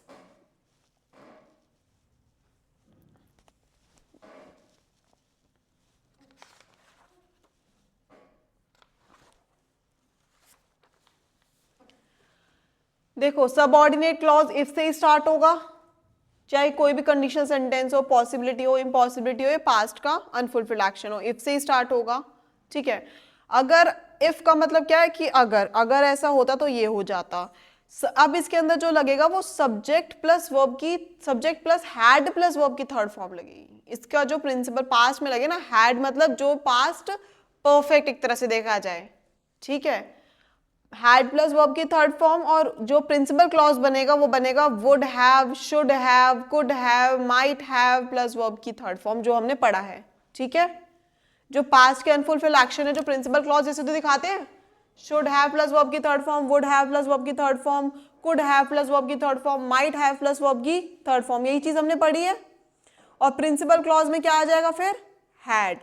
अब देखो पास्ट के अंदर गिवन है आपका क्या है, पास्ट परफेक्ट के अंदर आपके पास गिवन है, देखो यहाँ प्रेजेंट परफेक्ट है, प्रेजेंट परफेक्ट था सबऑर्डिनेट क्लॉज, तो principal clause should, may, might हो गया। अगर मैं इसको पास्ट परफेक्ट कर दूं तो भी मेरा principal should have plus verb की थर्ड फॉर्म, वो भी कब है, जब हम अनफुलफिल्ड एक्शन शो कर रहे हैं। Should have, would have, could have, might have plus verb की third form. Is it clear? मतलब चलना आपको इसी के अकॉर्डिंग है। अगर पास्ट है तो वो पास्ट में ही चेंज हो जाएगा, प्रेजेंट में आ जाएगा। वर्ब की सेकंड फॉर्म है तो वर्ब की सेकंड फॉर्म में आ जाएगी प्रेजेंट में। प्रेजेंट इंडेफिनेट है, सेकंड फॉर्म आ गई, पास्ट इंडेफिनेट बन गया तो विल फ्यूचर में ही चेंज होगा, बट उसके अंदर भी वर्ब की सेकंड फॉर्म लग जाएगी। प्रेजेंट कॉन्टिन्यूअस है, आईएनजी लग रहा है, पास्ट कॉन्टिन्यूअस बन गया, आईएनजी लग गया, ठीक है। तो वहां पे भी कैन, मस्ट का क्या हो जाएगा, कुड, ठीक है। मस्ट के साथ वर्ब की सेकंड फॉर्म या फिर आईएनजी लग जाएगा। Is it clear? प्रेजेंट है, पास्ट हो गया, वर्ब की थर्ड फॉर्म, परफेक्ट के अंदर, प्रेजेंट परफेक्ट के अंदर वर्ब की थर्ड फॉर्म आती है, पास्ट परफेक्ट में भी वर्ब की थर्ड फॉर्म आती है, तो वहां भी क्या लग जाएगा, वर्ब की third form. Is it clear? ये चीज समझ में आ गई। अब देखो sentence, if I had gone to college I would have attended the class. अगर मैं कॉलेज जाता तो मैं क्लास अटेंड जरूर करता, ठीक है। बट ना मैं कॉलेज गया और ना मैंने क्लास अटेंड करी। अगर मैं जाता तो ये दिखा रहा है कि पास्ट के अनफुलफिल्ड एक्शंस, कि मैं गया ही नहीं। If I had gone to college I would have attended the class. Done? और इसको अगर मैं क्वेश्चन में बनाना चाहूं तो, अगर मैं सबऑर्डिनेट क्लॉज के अंदर क्वेश्चन बनाना चाहूं, had I gone to college, ठीक है, हैड वो वर्ब्स जो हेल्पिंग वर्ब है वो आगे आ जाती है उठकर, had I gone to college I would have attended the class, ठीक है। बट हमने एक चीज देखी है कि जो सबऑर्डिनेट क्लॉज है उसके अंदर नेगेटिव और अफर्मेटिव के अलावा कोई और सेंटेंस नहीं बनता है। अगर ये सेंटेंस आते तो क्या हो जाएगा, ये सेंटेंस गलत हो जाएगा। Is it clear? If I had celebrated my birthday I would have invited you all. अगर मैं अपना बर्थडे सेलिब्रेट करता तो मैं आप सबको बुलाता, ठीक है, इनवाइट करता।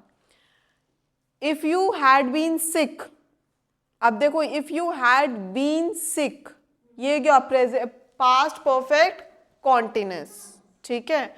इफ, अब देखो अब इसमें आ गया if you had been sick, तो you should have gone to doctor, तो उसके अंदर भी हमने सिर्फ वर्ब की थर्ड फॉर्म ही यूज करी है, बाकी कुछ चेंज नहीं करा। भले ये देखो आईएनजी नहीं लगा तो कॉन्टिन्यूअस भी नहीं बोल सकते, पर इन्होंने क्या लगा दिया, बीन लगा दिया। बीन किस में आता है, कॉन्टिन्यूअस में ही आता है, और आईएनजी आता है, बट आईएनजी इन्होंने नहीं लगाया तो हम चीज वैसे ही रखेंगे प्रिंसिपल क्लॉज की। If you had been sick you should have gone to doctor, हमने एडवाइस दी है, अगर तुम बीमार हो तो तुम डॉक्टर के, अगर तुम बीमार होते तो तुम डॉक्टर के जाते।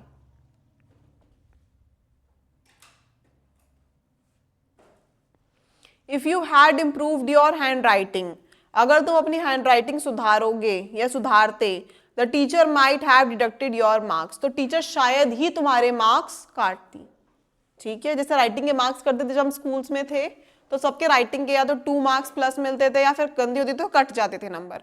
तो उसके अंदर ये है कि अगर तुम अपनी राइटिंग सुधारते तो शायद ही तुम्हारे मार्क्स कटते। Is it clear?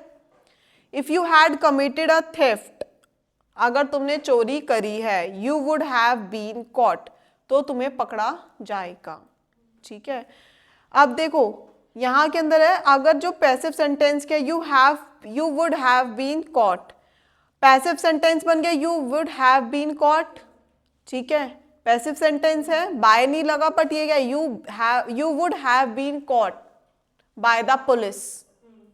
कॉट पकड़ा किसके थ्रू जाएगा, पुलिस के थ्रू जाएगा, तो बाय द पुलिस लगाना है ना लगाना कोई वो नहीं होगा। जब किसी ने चोरी करी तो पुलिस के अलावा उसे कौन पकड़ेगा, ठीक है। ये पैसिव सेंटेंस बन गया। और देखो जो हमारा सबऑर्डिनेट क्लॉज था, if you had committed a theft, past perfect है, पास्ट परफेक्ट है, ठीक है। और हमने क्या पढ़ा था, जब हमारा एक्टिव सेंटेंस पास्ट परफेक्ट में होगा तो पैसिव सेंटेंस किस में होगा, पास्ट परफेक्ट कॉन्टिन्यूअस में पढ़ाया था।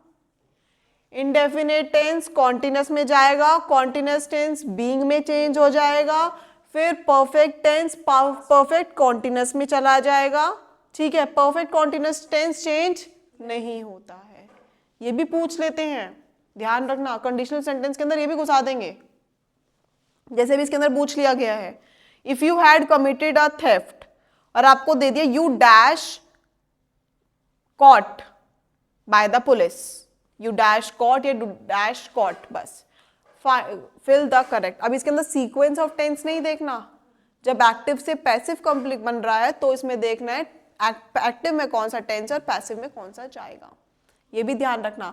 अगर आपको देखो सबऑर्डिनेट क्लॉज अगर आपको एक्टिव टेंस में दे रखा है और आपको प्रिंसिपल क्लॉज दे रखा है पैसिव वॉइस के अंदर, तो आपको एक्टिव पैसिव वाला रूल लगाना है। अगर आपका सबऑर्डिनेट क्लॉज आपका परफेक्ट के अंदर है तो प्रिंसिपल क्लॉज परफेक्ट कॉन्टिन्यूअस में बन जाएगा। Is it clear? ये चीज ध्यान रखना। सिर्फ सीक्वेंस ऑफ टेंस को तो ध्यान रखना ही रखना है, बट ये भी ध्यान रखना है कि टेंस आपका एक्टिव है या पैसिव है। अब ये चीज ना सारी स्पाइरल होती जाएगी धीरे धीरे जैसे आप आगे बढ़ोगे, क्योंकि अब आपको सेंटेंस सारे मिक्सअप आएंगे। अब इसमें देखो पैसिव वाला टेंस आ गया, इसके अंदर आपको ये ध्यान रखना है अगर आपको एक्टिव में दे रखा है तो पैसिव में कौन सा चेंज होगा। क्लियर? ये हो गया पास्ट के अनफुलफिल्ड एक्शंस, समझ में आया टॉपिक। नेक्स्ट लिखो टाइप ऑफ कंडीशनल सेंटेंस। एक बार इसको वाइंड अप कर देते हैं।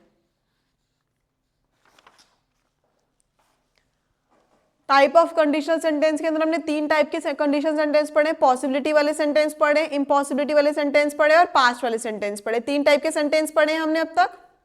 जो पॉसिबिलिटी वाला है उसके अंदर सबऑर्डिनेट क्लॉज के अंदर अगर वर्ब की फर्स्ट फॉर्म है तो प्रिंसिपल क्लॉज के अंदर क्या आएगा, शैल विल प्लस वर्ब की फर्स्ट फॉर्म। सबऑर्डिनेट क्लॉज के अंदर इफ तो लगेगा ही लगेगा, उसको तो चेंज नहीं कर सकते। इफ प्लस वर्ब की फर्स्ट फॉर्म मतलब प्रेजेंट इंडेफिनिट, तो फ्यूचर में चला जाएगा विल शैल प्लस वर्ब की first form. Is it clear? अगर इम्पॉसिबिलिटी वाले सेंटेंस के अंदर जाएंगे, इम्पॉसिबिलिटी के अंदर हमने क्या देखा था, वर्ब की सेकंड फॉर्म वर और हेड आ जाएगा, वर लिविंग थिंग के लिए और हेड नॉन लिविंग थिंग के लिए, यही चीज पढ़ी थी हमने। तो वो किस में चेंज हो जाएगी, प्रिंसिपल क्लॉज में, वुड प्लस वर्ब की फर्स्ट फॉर्म। यही पढ़ा था हमने, पढ़ा था नहीं पढ़ा था, वुड प्लस वर्ब की फर्स्ट फॉर्म। अगर पास्ट में हमारे पास हैड प्लस वर्ब की थर्ड फॉर्म दे दिया तो पास्ट के जो अनफुलफिल्ड एक्शन हमने अभी पढ़े हैं तो किस में चेंज हो जाएंगे, would have been, would have plus verb की third form, should have plus verb की third form, could have plus verb की third form, might have plus verb की थर्ड फॉर्म और ought to have plus verb की third form. ठीक है?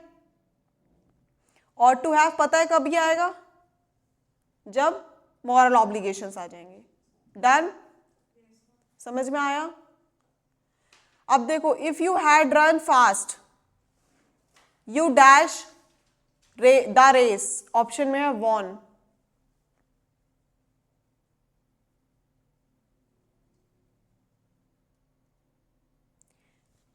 If you had run fast, past का action है, had plus verb की third form. If you had run, ran run run, run ran run, यही तो होती ना।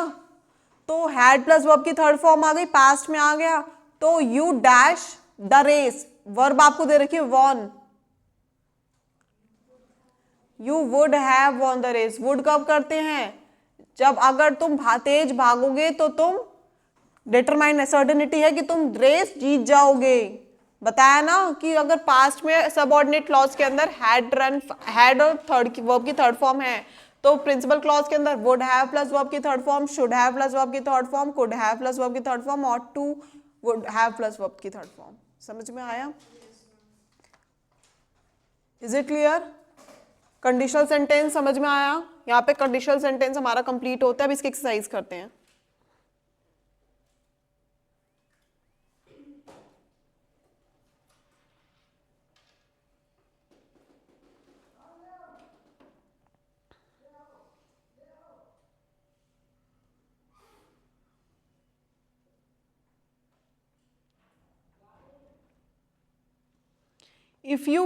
If you dash this house last year, it would have cost you much less than now. तो verb है हमारी buy. If you dash this house last year, it would have cost. If you had, it would आ गया, it would have. ठीक है? तो जब would have आ गया तो past के, अगर तुम ये घर पिछले अगर तुम ये घर पिछले साल खरीदते तो तुम्हें इसकी कॉस्ट अब से कम पड़ती, ना वो खरीदा गया ना वो कॉस्ट कम पड़ती, तो पास्ट के अनफुलफिल्ड एक्शन आ गया। इसमें आपको सबऑर्डिनेट क्लॉज के अंदर फिल करना था, प्रिंसिपल क्लॉज आपको गिवन था। Is it clear? You dash unless you had taken my advice. Your verb is not succeed.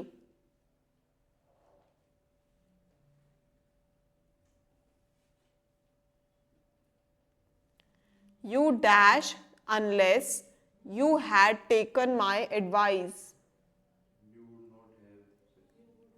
You would not succeed. You would not succeed. ठीक है, क्योंकि had taken है और इसके अंदर you wouldn't succeed या would not have succeed. ठीक है, depends on your option what's given.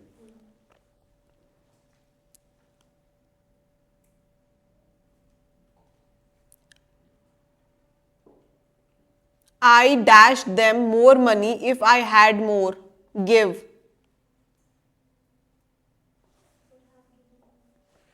I would have given them more money if I had more. अगर मेरे पास ज़्यादा होती तो मैं ज़्यादा पैसे दे सकती थी. If we dashed only 2 minutes earlier, we should have caught the train. Leave है आपकी verb. अगर हम घर से 2 मिनट पहले निकल जाते तो हम अपनी ट्रेन शायद पकड़ लेते. ठीक है, शुड तो हमें एडवाइस एक तरह से क्या है, should is use for advice. I will be very angry if he dash any more make.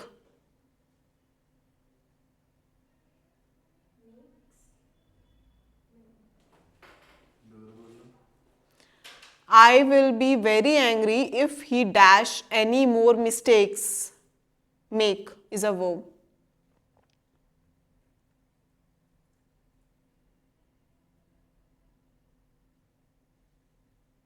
I will be very angry. If आ गया तो if के बाद क्या सबऑर्डिनेट क्लॉज है. I will be very angry future में है. I will be very angry. ठीक है, प्रिंसिपल क्लॉज हो गया. if हमने देखा था if प्रिंसिपल सबऑर्डिनेट क्लॉज किससे शुरू होगा, if से स्टार्ट होगा. तो प्रेजेंट इंडेफिनिट में आएगा सबऑर्डिनेट क्लॉज, तो मेक का मेक ही रहेगा. मिस्टेक्स है, मिस्टेक नहीं है. मिस्टेक होता तो मेक्स हो जाता, मिस्टेक्स हैं, प्लूरल मिस्टेक्स है तो मेक ही रहेगा. Is it clear? If you put on the kettle, I dash the tea. Make. Will make. If दे रखा है present indefinite, subordinate clause given है, प्रिंसिपल क्लॉज बताना है. Is it clear? इसमें कंडीशनल सेंटेंस में ये आपको एक फैसिलिटी दे रखी है कि आप इफ के थ्रू अपना subordinate clause and principal clause को डिफाइन कर सकते हो. If you had left that wasp alone, it dash you, not sting.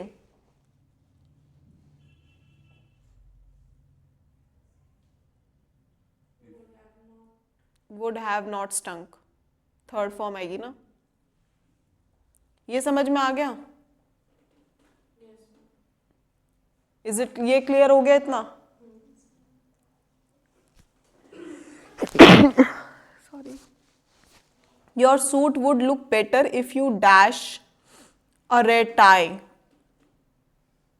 Wear, wore, had worn.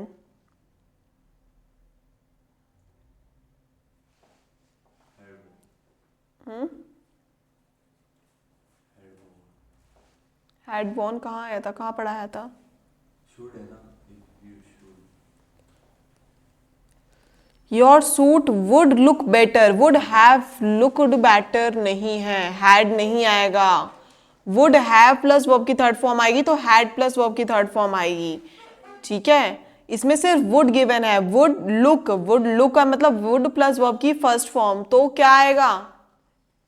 Impossibility.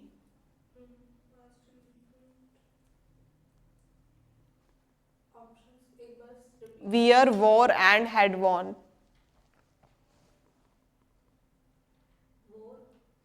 Wore. Is it clear?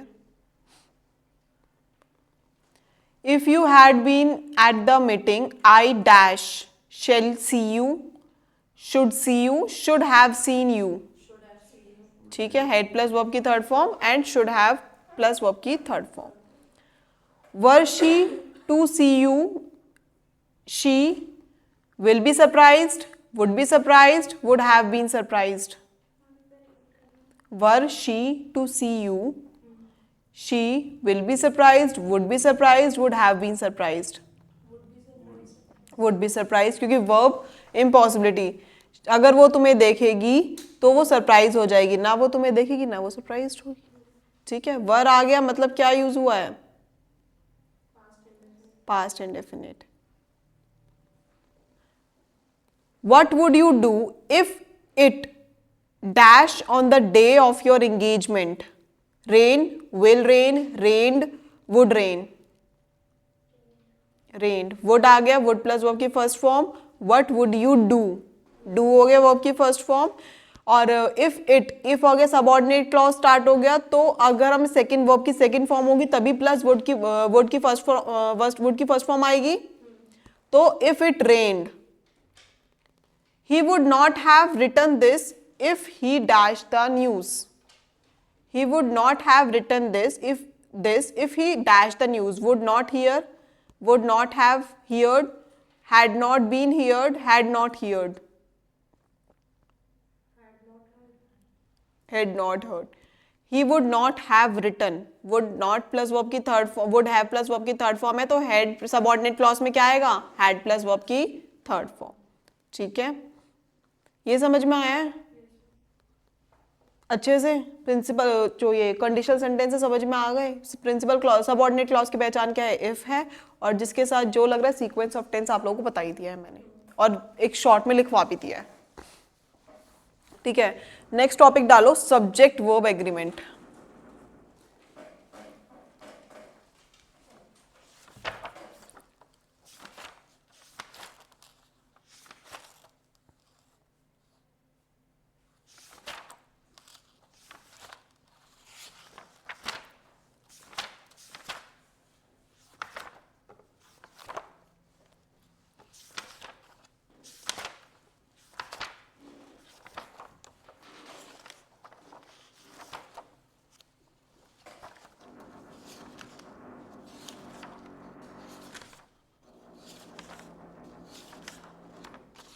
वो पढ़ रहे हो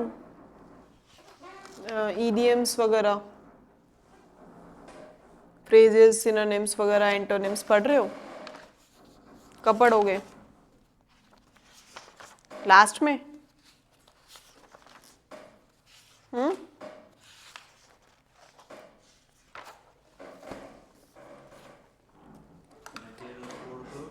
हाँ, वो तो तुम्हें बोला गूगल से निकालो ना. मैं कितना मटेरियल अपलोड करूँ? हाँ, तो वही तो कह रही हूँ, एक बार 100 शीट का पीडीएफ निकाल लो, 100 वर्ड्स का पीडीएफ निकाल लो, उसको पढ़ो 10 दिन के अंदर,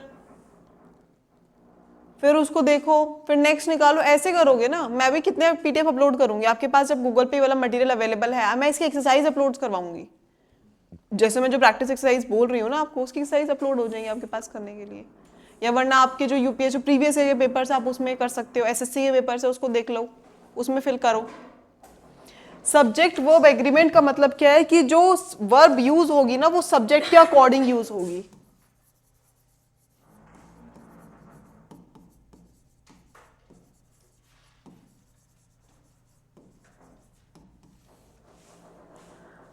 सब्जेक्ट वर्ब एग्रीमेंट का मतलब है कि जो वर्ब यूज होगी वो किसके अकॉर्डिंग होगी? सब्जेक्ट के according. The verb which is used in the sentence is according to the subject of the sentence. Is it clear? देखो, सब्जेक्ट के अकॉर्डिंग ही वर्ब यूज होती है. अगर सब्जेक्ट सिंगुलर है तो वर्ब उसके अकॉर्डिंग लगेगी, हेल्पिंग वर्ब भी उसके अकॉर्डिंग लगती है, मेन वर्ब भी उसके अकॉर्डिंग लगती है. ठीक है, सब्जेक्ट अगर प्लूरल है तो भी हेल्पिंग वर्ब उसके अकॉर्डिंग लगेगी और मेन वर्ब भी उसके अकॉर्डिंग लगेगी. ये तो आप करते ही आए हो. अब सब्जेक्ट वन, अब देखो, अगर हम देखें इज एम आर के साथ, अगर आई है सब्जेक्ट तो वर्ब क्या लगेगी? एम. सब्जेक्ट वी है तो क्या लगेगा? आर. ठीक है, सब्जेक्ट यू है तो भी क्या लगेगा? आर। अगर सब्जेक्ट ही शी है तो क्या लगेगी वर्ब, इज, ठीक है। और दे है तो भी आर लगेगा, अ बॉय है इज लग जाएगा, अ गर्ल है इज लगेगा, द बॉयज है तो क्या लगेगा, आर। अभी भी हम सब्जेक्ट के अकॉर्डिंग ही वर्ब लगाते हैं, ठीक है। अब देखो मैं बोलूं Ram is, Ram and Shyam are doing something, ठीक है। राम और श्याम, अब देखो Ram and Shyam,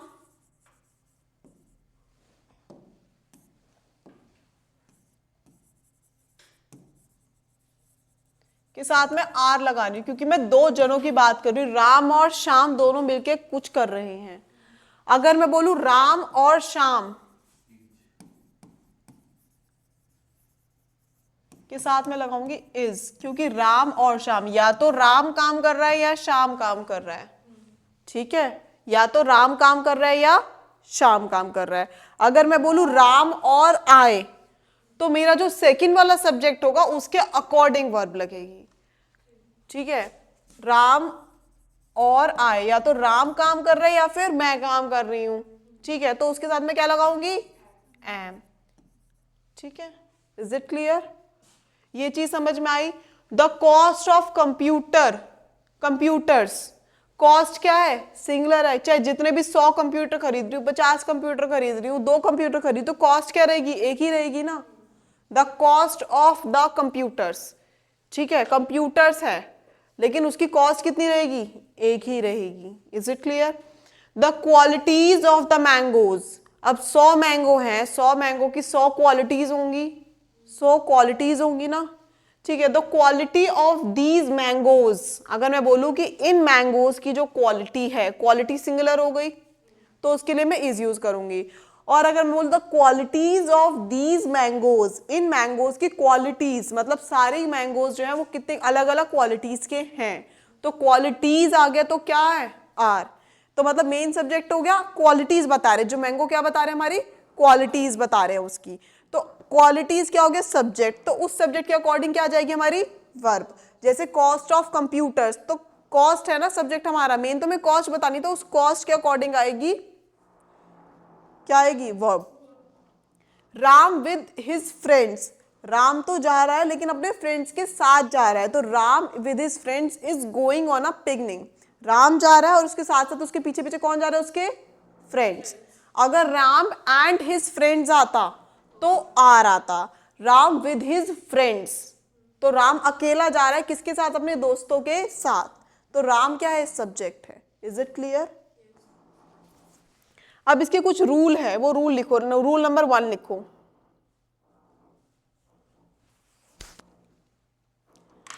Ram with his friend is going on a picnic, एक सेंटेंस लिखो।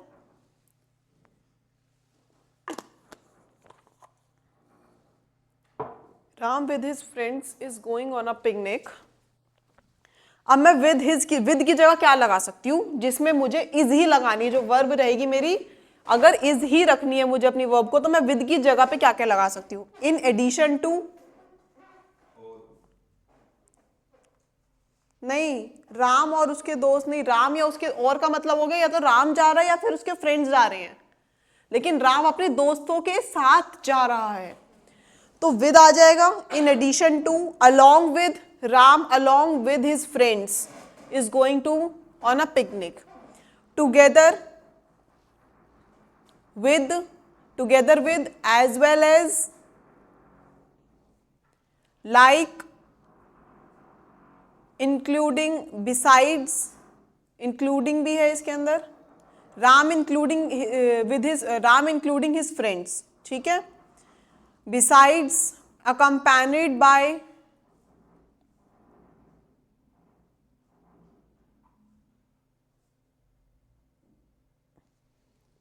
ये कुछ वर्ड्स हैं, अगर ये विद के साथ आ जाते हैं तो इसमें हम इज ही लगाएंगे। If subject stick with others by using of with, मतलब सब्जेक्ट्स जो है विद के साथ कोई और सेंटेंस, जैसे in addition to, along with, together with, as well as, with his friends, ठीक है, as well as his friends, Ram as well as his friends, like, including, besides, accompanied by, मतलब अगर विद की जगह पे ये सारे वर्ड्स आ जाते हैं तो जो वर्ब होगी वो हमेशा फर्स्ट मेन सब्जेक्ट जो होगा उसके अकॉर्डिंग ही डिसाइड की जाएगी। Is it clear? Rule 2,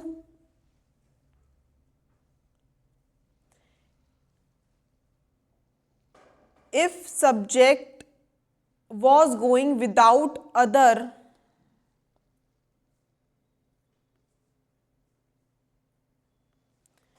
if subject was going without other, we used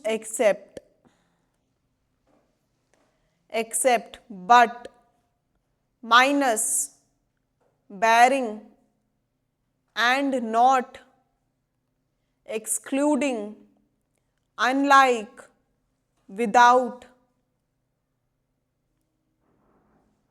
then subject decide on first subject.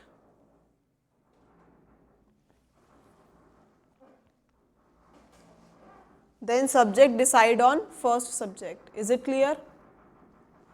पहले वाले में क्या है, अगर सब्जेक्ट जो है अपने दोस्तों के साथ जा रहा है, अपनी फैमिली के साथ जा रहे हैं, तो कौन कौन से वर्ड्स उसके लिए हम यूज करेंगे जिसमें हमारा सब्जेक्ट जो रहेगा वो इज रहेगा, वो जो वर्ब जो रहेगी वो इज रहेगी। दूसरे रूल के अंदर बोला अगर हमारा सब्जेक्ट बिना किसी के साथ जा रहा है, मतलब दूसरों के बिना जा रहा है, तो उसके अंदर हम कौन कौन से वर्ड्स यूज कर सकते हैं? Except, but, minus, bearing and not, excluding, unlike, मतलब उसको छोड़कर जा रहा है, सामने वाले को छोड़कर जा रहा है, तो उसके अंदर भी हम क्या ये वाले वर्ड यूज करेंगे। For example, Ram except his friends is going on a picnic. Ram अपने दोस्तों को छोड़कर पिकनिक पर जा रहा है। ठीक है, तो Ram except his friend is going आएगा।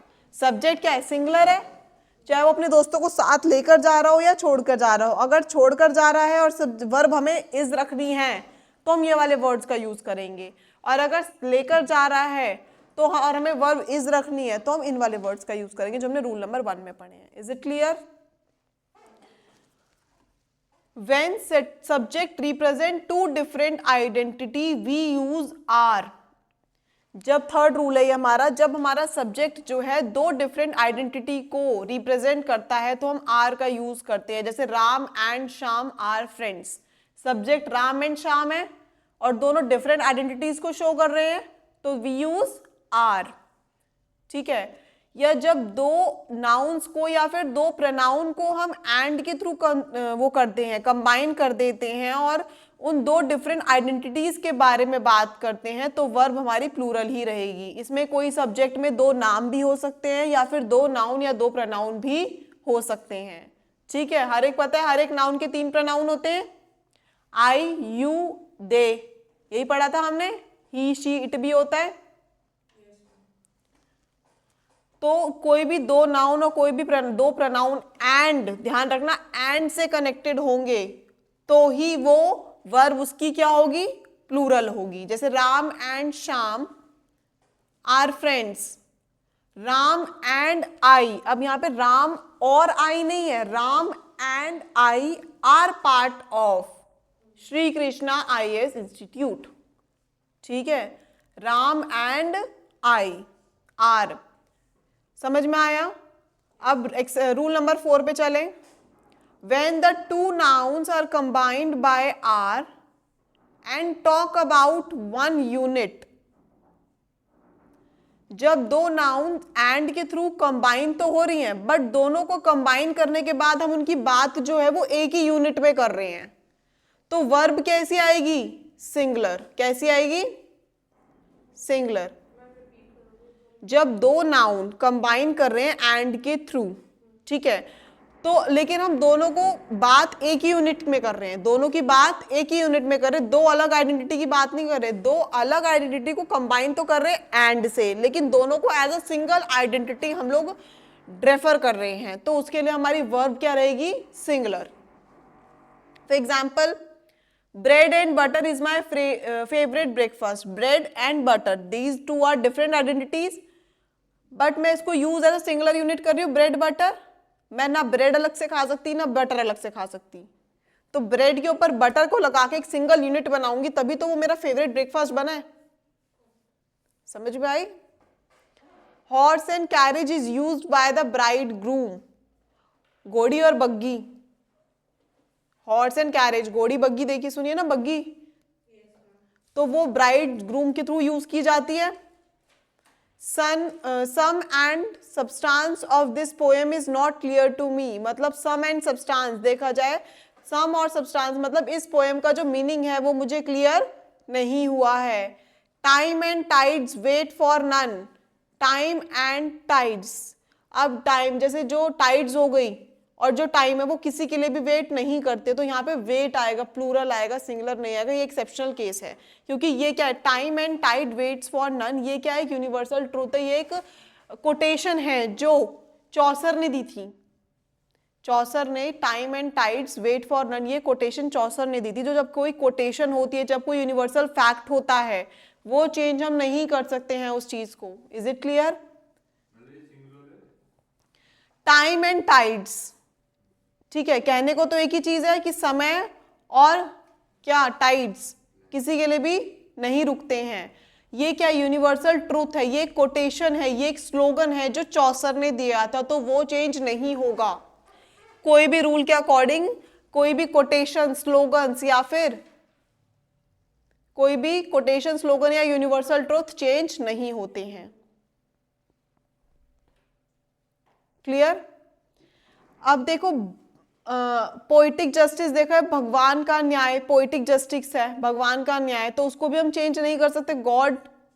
गॉड्स जस्टिस, ठीक है, तो वो भी हम चेंज नहीं कर सकते। गॉड क्या है, सब्जेक्ट है, पर उसके अकॉर्डिंग हम वर्ब को यूज नहीं कर सकते, क्योंकि ये क्या है, क्या है, ये ट्रूथ है, यूनिवर्सल ट्रूथ है एक, ठीक है।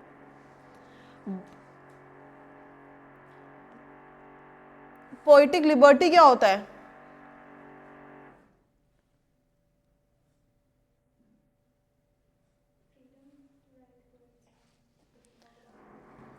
पोइटिक फ्रीडम होता है, जो पोइट्स होते हैं उनको फ्रीडम होती है, वो अपने अकॉर्डिंग अपने व्यूज लिख सकते हैं, अपने अकॉर्डिंग अपनी ग्रामर को यूज कर सकते हैं, ठीक है। लेकिन जो आपकी जो ये बुक्स वगैरह हैं जो हम एनसीईआरटी स्कूल्स में पढ़ाते हैं बच्चों को, जो पढ़ते हैं आए हैं हम एनसीईआरटी, उसके अंदर ये पोइट के पास फ्रीडम नहीं होती, पोइटिक फ्रीडम नहीं होती है, क्योंकि they have bounded in the curriculum के अंदर बाउंड होते हैं, वो अपने व्यूज नहीं दे सकते हैं। They have to write only the facts, ठीक है, अपने एजम्पशंस नहीं लिख सकते हैं। हमने जितने भी साइंस के अंदर एक्सपेरिमेंट्स पढ़े हैं या हिस्ट्री के अंदर हमने जो भी कोटेशंस पढ़ी हैं, वो सारी एजम्पशंस नहीं है कि उसने ऐसा सोचा होगा, वैसा सोचा होगा, वो लिखा होगा। जो फैक्ट है, जितने हमारे पास वो मिला है, जितने हमारे पास वो मिले आर्कियोलॉजिस्ट के थ्रू, जितने हमारे पास वो मिले, सबूत मिले, उसके अकॉर्डिंग ही लिखा गया है, ठीक है।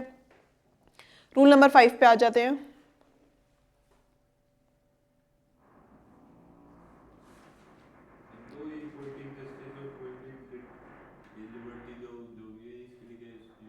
ये एक नॉर्मली एक्स्ट्रा नॉलेज थी आपकी।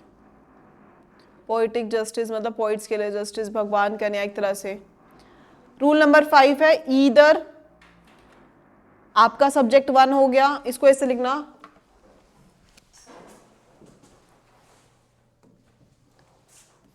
रूल नंबर 5 में ईदर,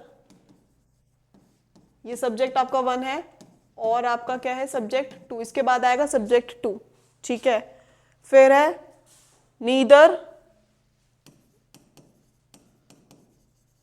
सब्जेक्ट 1 और नॉर सब्जेक्ट 2, ठीक है। ईदर के बाद फर्स्ट सब्जेक्ट आएगा, नॉर के बाद सेकंड सब्जेक्ट आएगा, ठीक है। नीदर के पास फर्स्ट सब्जेक्ट और उसके बाद नॉर के बाद second subject. Not only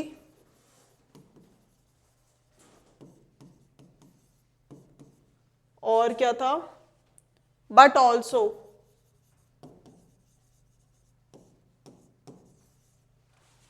verb नहीं है, सब्जेक्ट। तो इनमें जो वर्ब लगेगी वो हमेशा सेकंड सब्जेक्ट के अकॉर्डिंग लगेगी, ठीक है। जिसमें 2 सब्जेक्ट होते हैं, चाहे वो ईदर वाला केस हो, नीदर वाला केस हो, but not only but also वाला केस हो, तो जो हमारी जो क्या कहते हैं वर्ब लगेगी वो हमेशा सेकंड सब्जेक्ट के अकॉर्डिंग लगेगी। ईदर, अगर ईदर, नीदर, नॉट ओनली हमारे फर्स्ट सब्जेक्ट है, तो हमारी जो वर्ब लगेगी वो और, नॉर और बट ऑल्सो के अकॉर्डिंग लगेगी। Is it clear? जैसे ईदर द टीचर और the students, either the teacher, तो either the teacher is a singular subject, but और द स्टूडेंट्स, तो द स्टूडेंट्स सेकेंड सब्जेक्ट क्या हो गया, द स्टूडेंट्स, तो स्टूडेंट्स आर प्लूरल, तो उसके अकॉर्डिंग आर लगेगा। ईदर द टीचर और the students are not interested in going on the picnic, ना ही स्टूडेंट्स और ना ही बच्चे पिकनिक पे जाने में इंटरेस्टेड है, ठीक है। और अगर आ जाता ईदर द स्टूडेंट्स और द टीचर आया है, तो यहाँ पे क्या आएगा, वर्ब इज इट क्लियर, समझ में आया।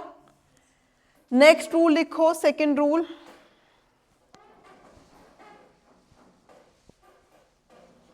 One of either of, comma डालते लिखना, one of, either of, no one of,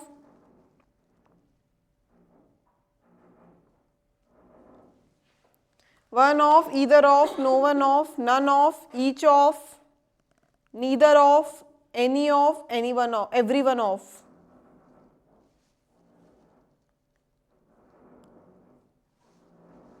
repeat करूं, one of, either of, no one of, none of, each of, neither of, any of, every one of.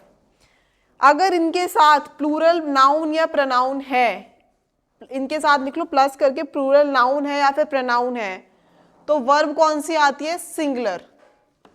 Verb कौन सी आती है, singular.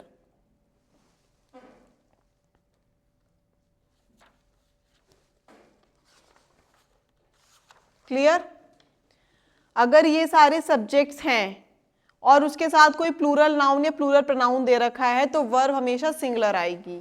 Example, one of them has not completed the homework, मतलब इन सब में से एक ने होमवर्क कंप्लीट नहीं करा है, तो वर्ब कैसी आएगी, सिंगुलर, क्योंकि मैं बाकी सब में से किसी एक की बात कर रही हूँ, या देखो वन ऑफ की बात कर रही हूँ, ईदर ऑफ की बात कर रही हूँ, no one of, none of, each of, ठीक है, neither of, any of, every one of, मतलब सबके बीच में से किसी एक पर्सन की मैं बात कर रही हूँ, तो उसके लिए कौन सी वर्ब यूज होगी, सिंगुलर वर्ब, ठीक है।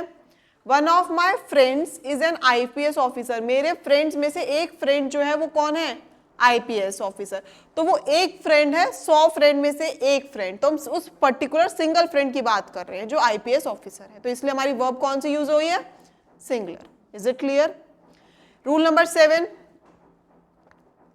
अगर everyone, everybody, everything, no one, nobody, nothing, anyone, anybody, anything, someone, somebody, something,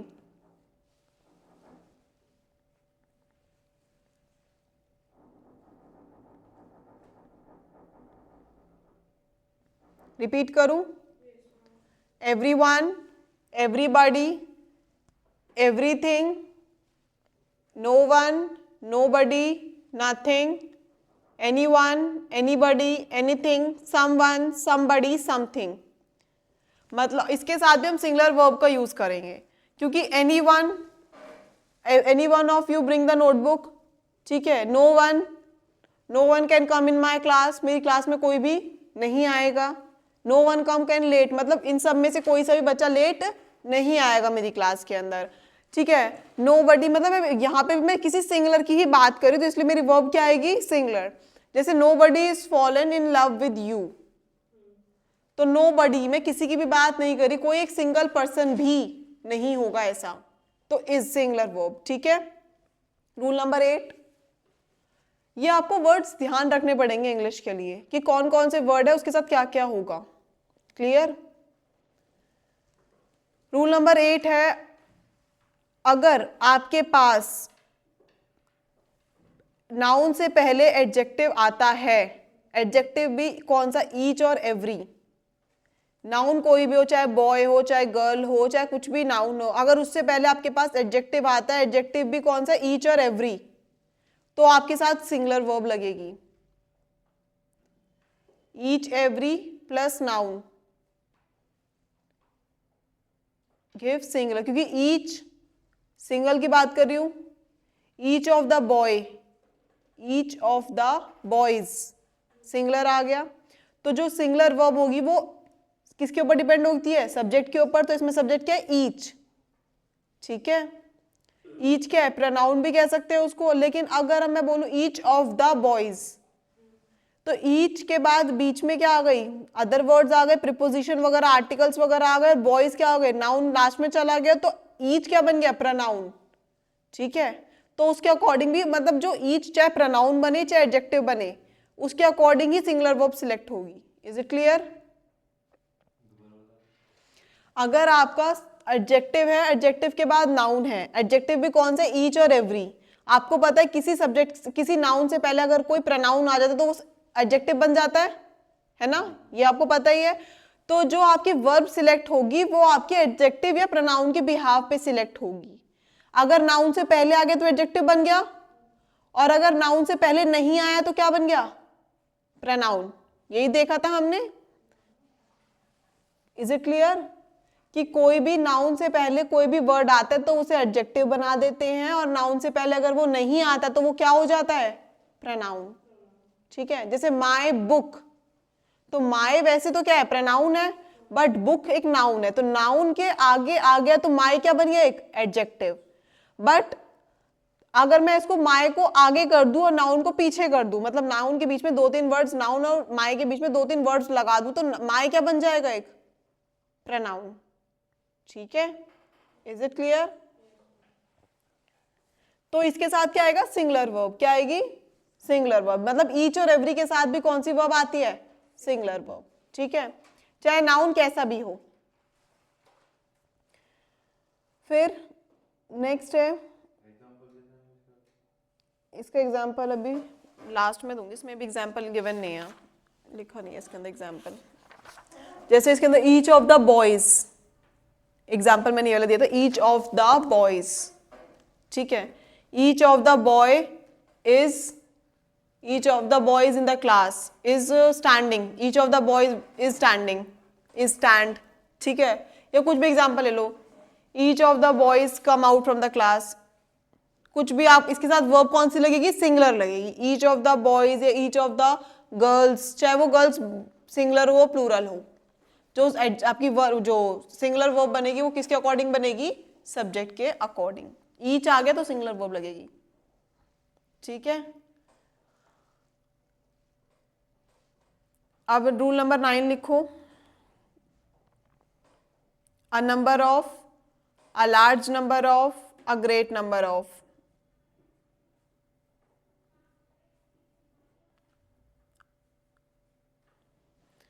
इसके साथ प्लूरल नाउन होगा तो प्लूरल वर्ब होगी।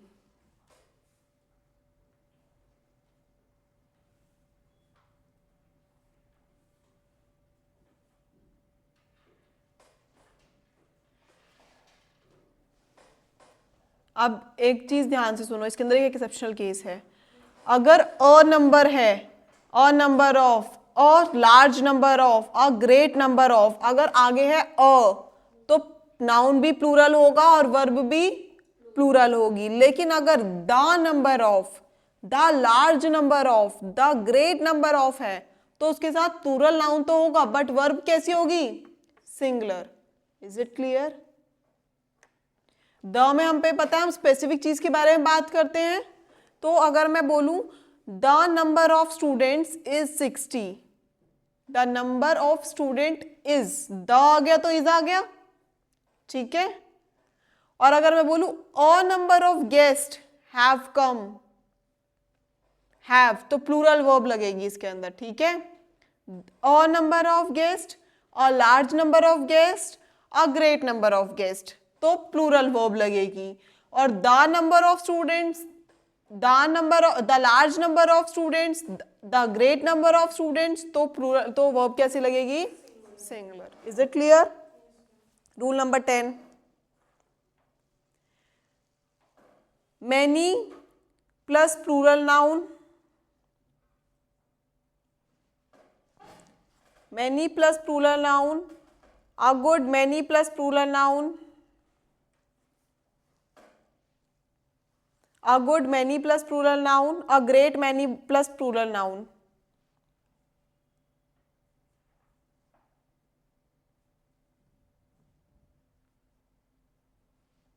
Many plus plural noun, a good many plus plural noun, a great many plus plural noun. इन सब के साथ verb जो लगेगी वो प्लूरल लगेगी। इन सब के साथ वर्ब कैसी लगेगी? प्लूरल। एक्सेप्शनल केस लिखो इसके अंदर। अगर मैनी के साथ ए और एम आ जाता है, मैनी के साथ ए और एम आता है और सिंगुलर नाउन आता है तो वर्ब कैसी लगेगी? सिंगुलर। तो वर्ब कैसी लगेगी? सिंगुलर। फॉर एग्जाम्पल अगर देखो normally many students are appearing in exam, तो मैनी के साथ नाउन आया स्टूडेंट्स, स्टूडेंट्स क्या प्लूरल है, तो मैनी के साथ जब प्लूरल नाउन आ रहा है तो वर्ब कैसी लगेगी? प्लूरल।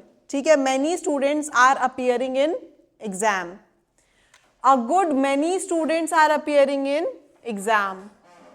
मैनी स्टूडेंट्स हो गया प्लूरल नाउन, ठीक है। अ ग्रेट मैनी स्टूडेंट्स, ये भी प्लूरल नाउन हो गया, तो प्लूरल वर्ब लगेगी आर दोनों में। Is it clear? अब एक्सेप्शन केस पे आ जाते हैं।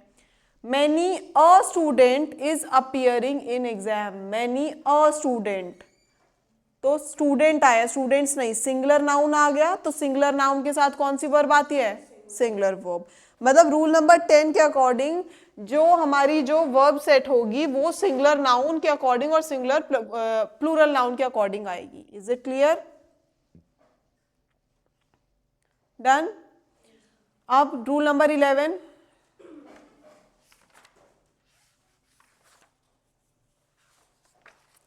Name of the books, name of the countries, disease, games.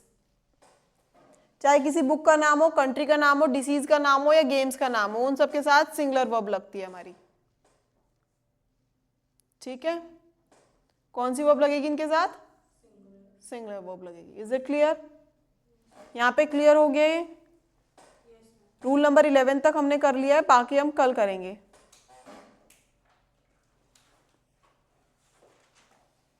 अभी और रूल्स रह रहे हैं, चैप्टर काफी बड़ा है ये वाला भी। और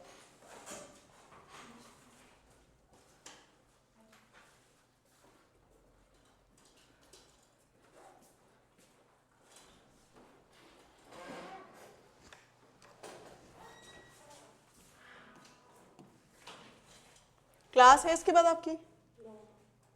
किसी की भी नहीं है?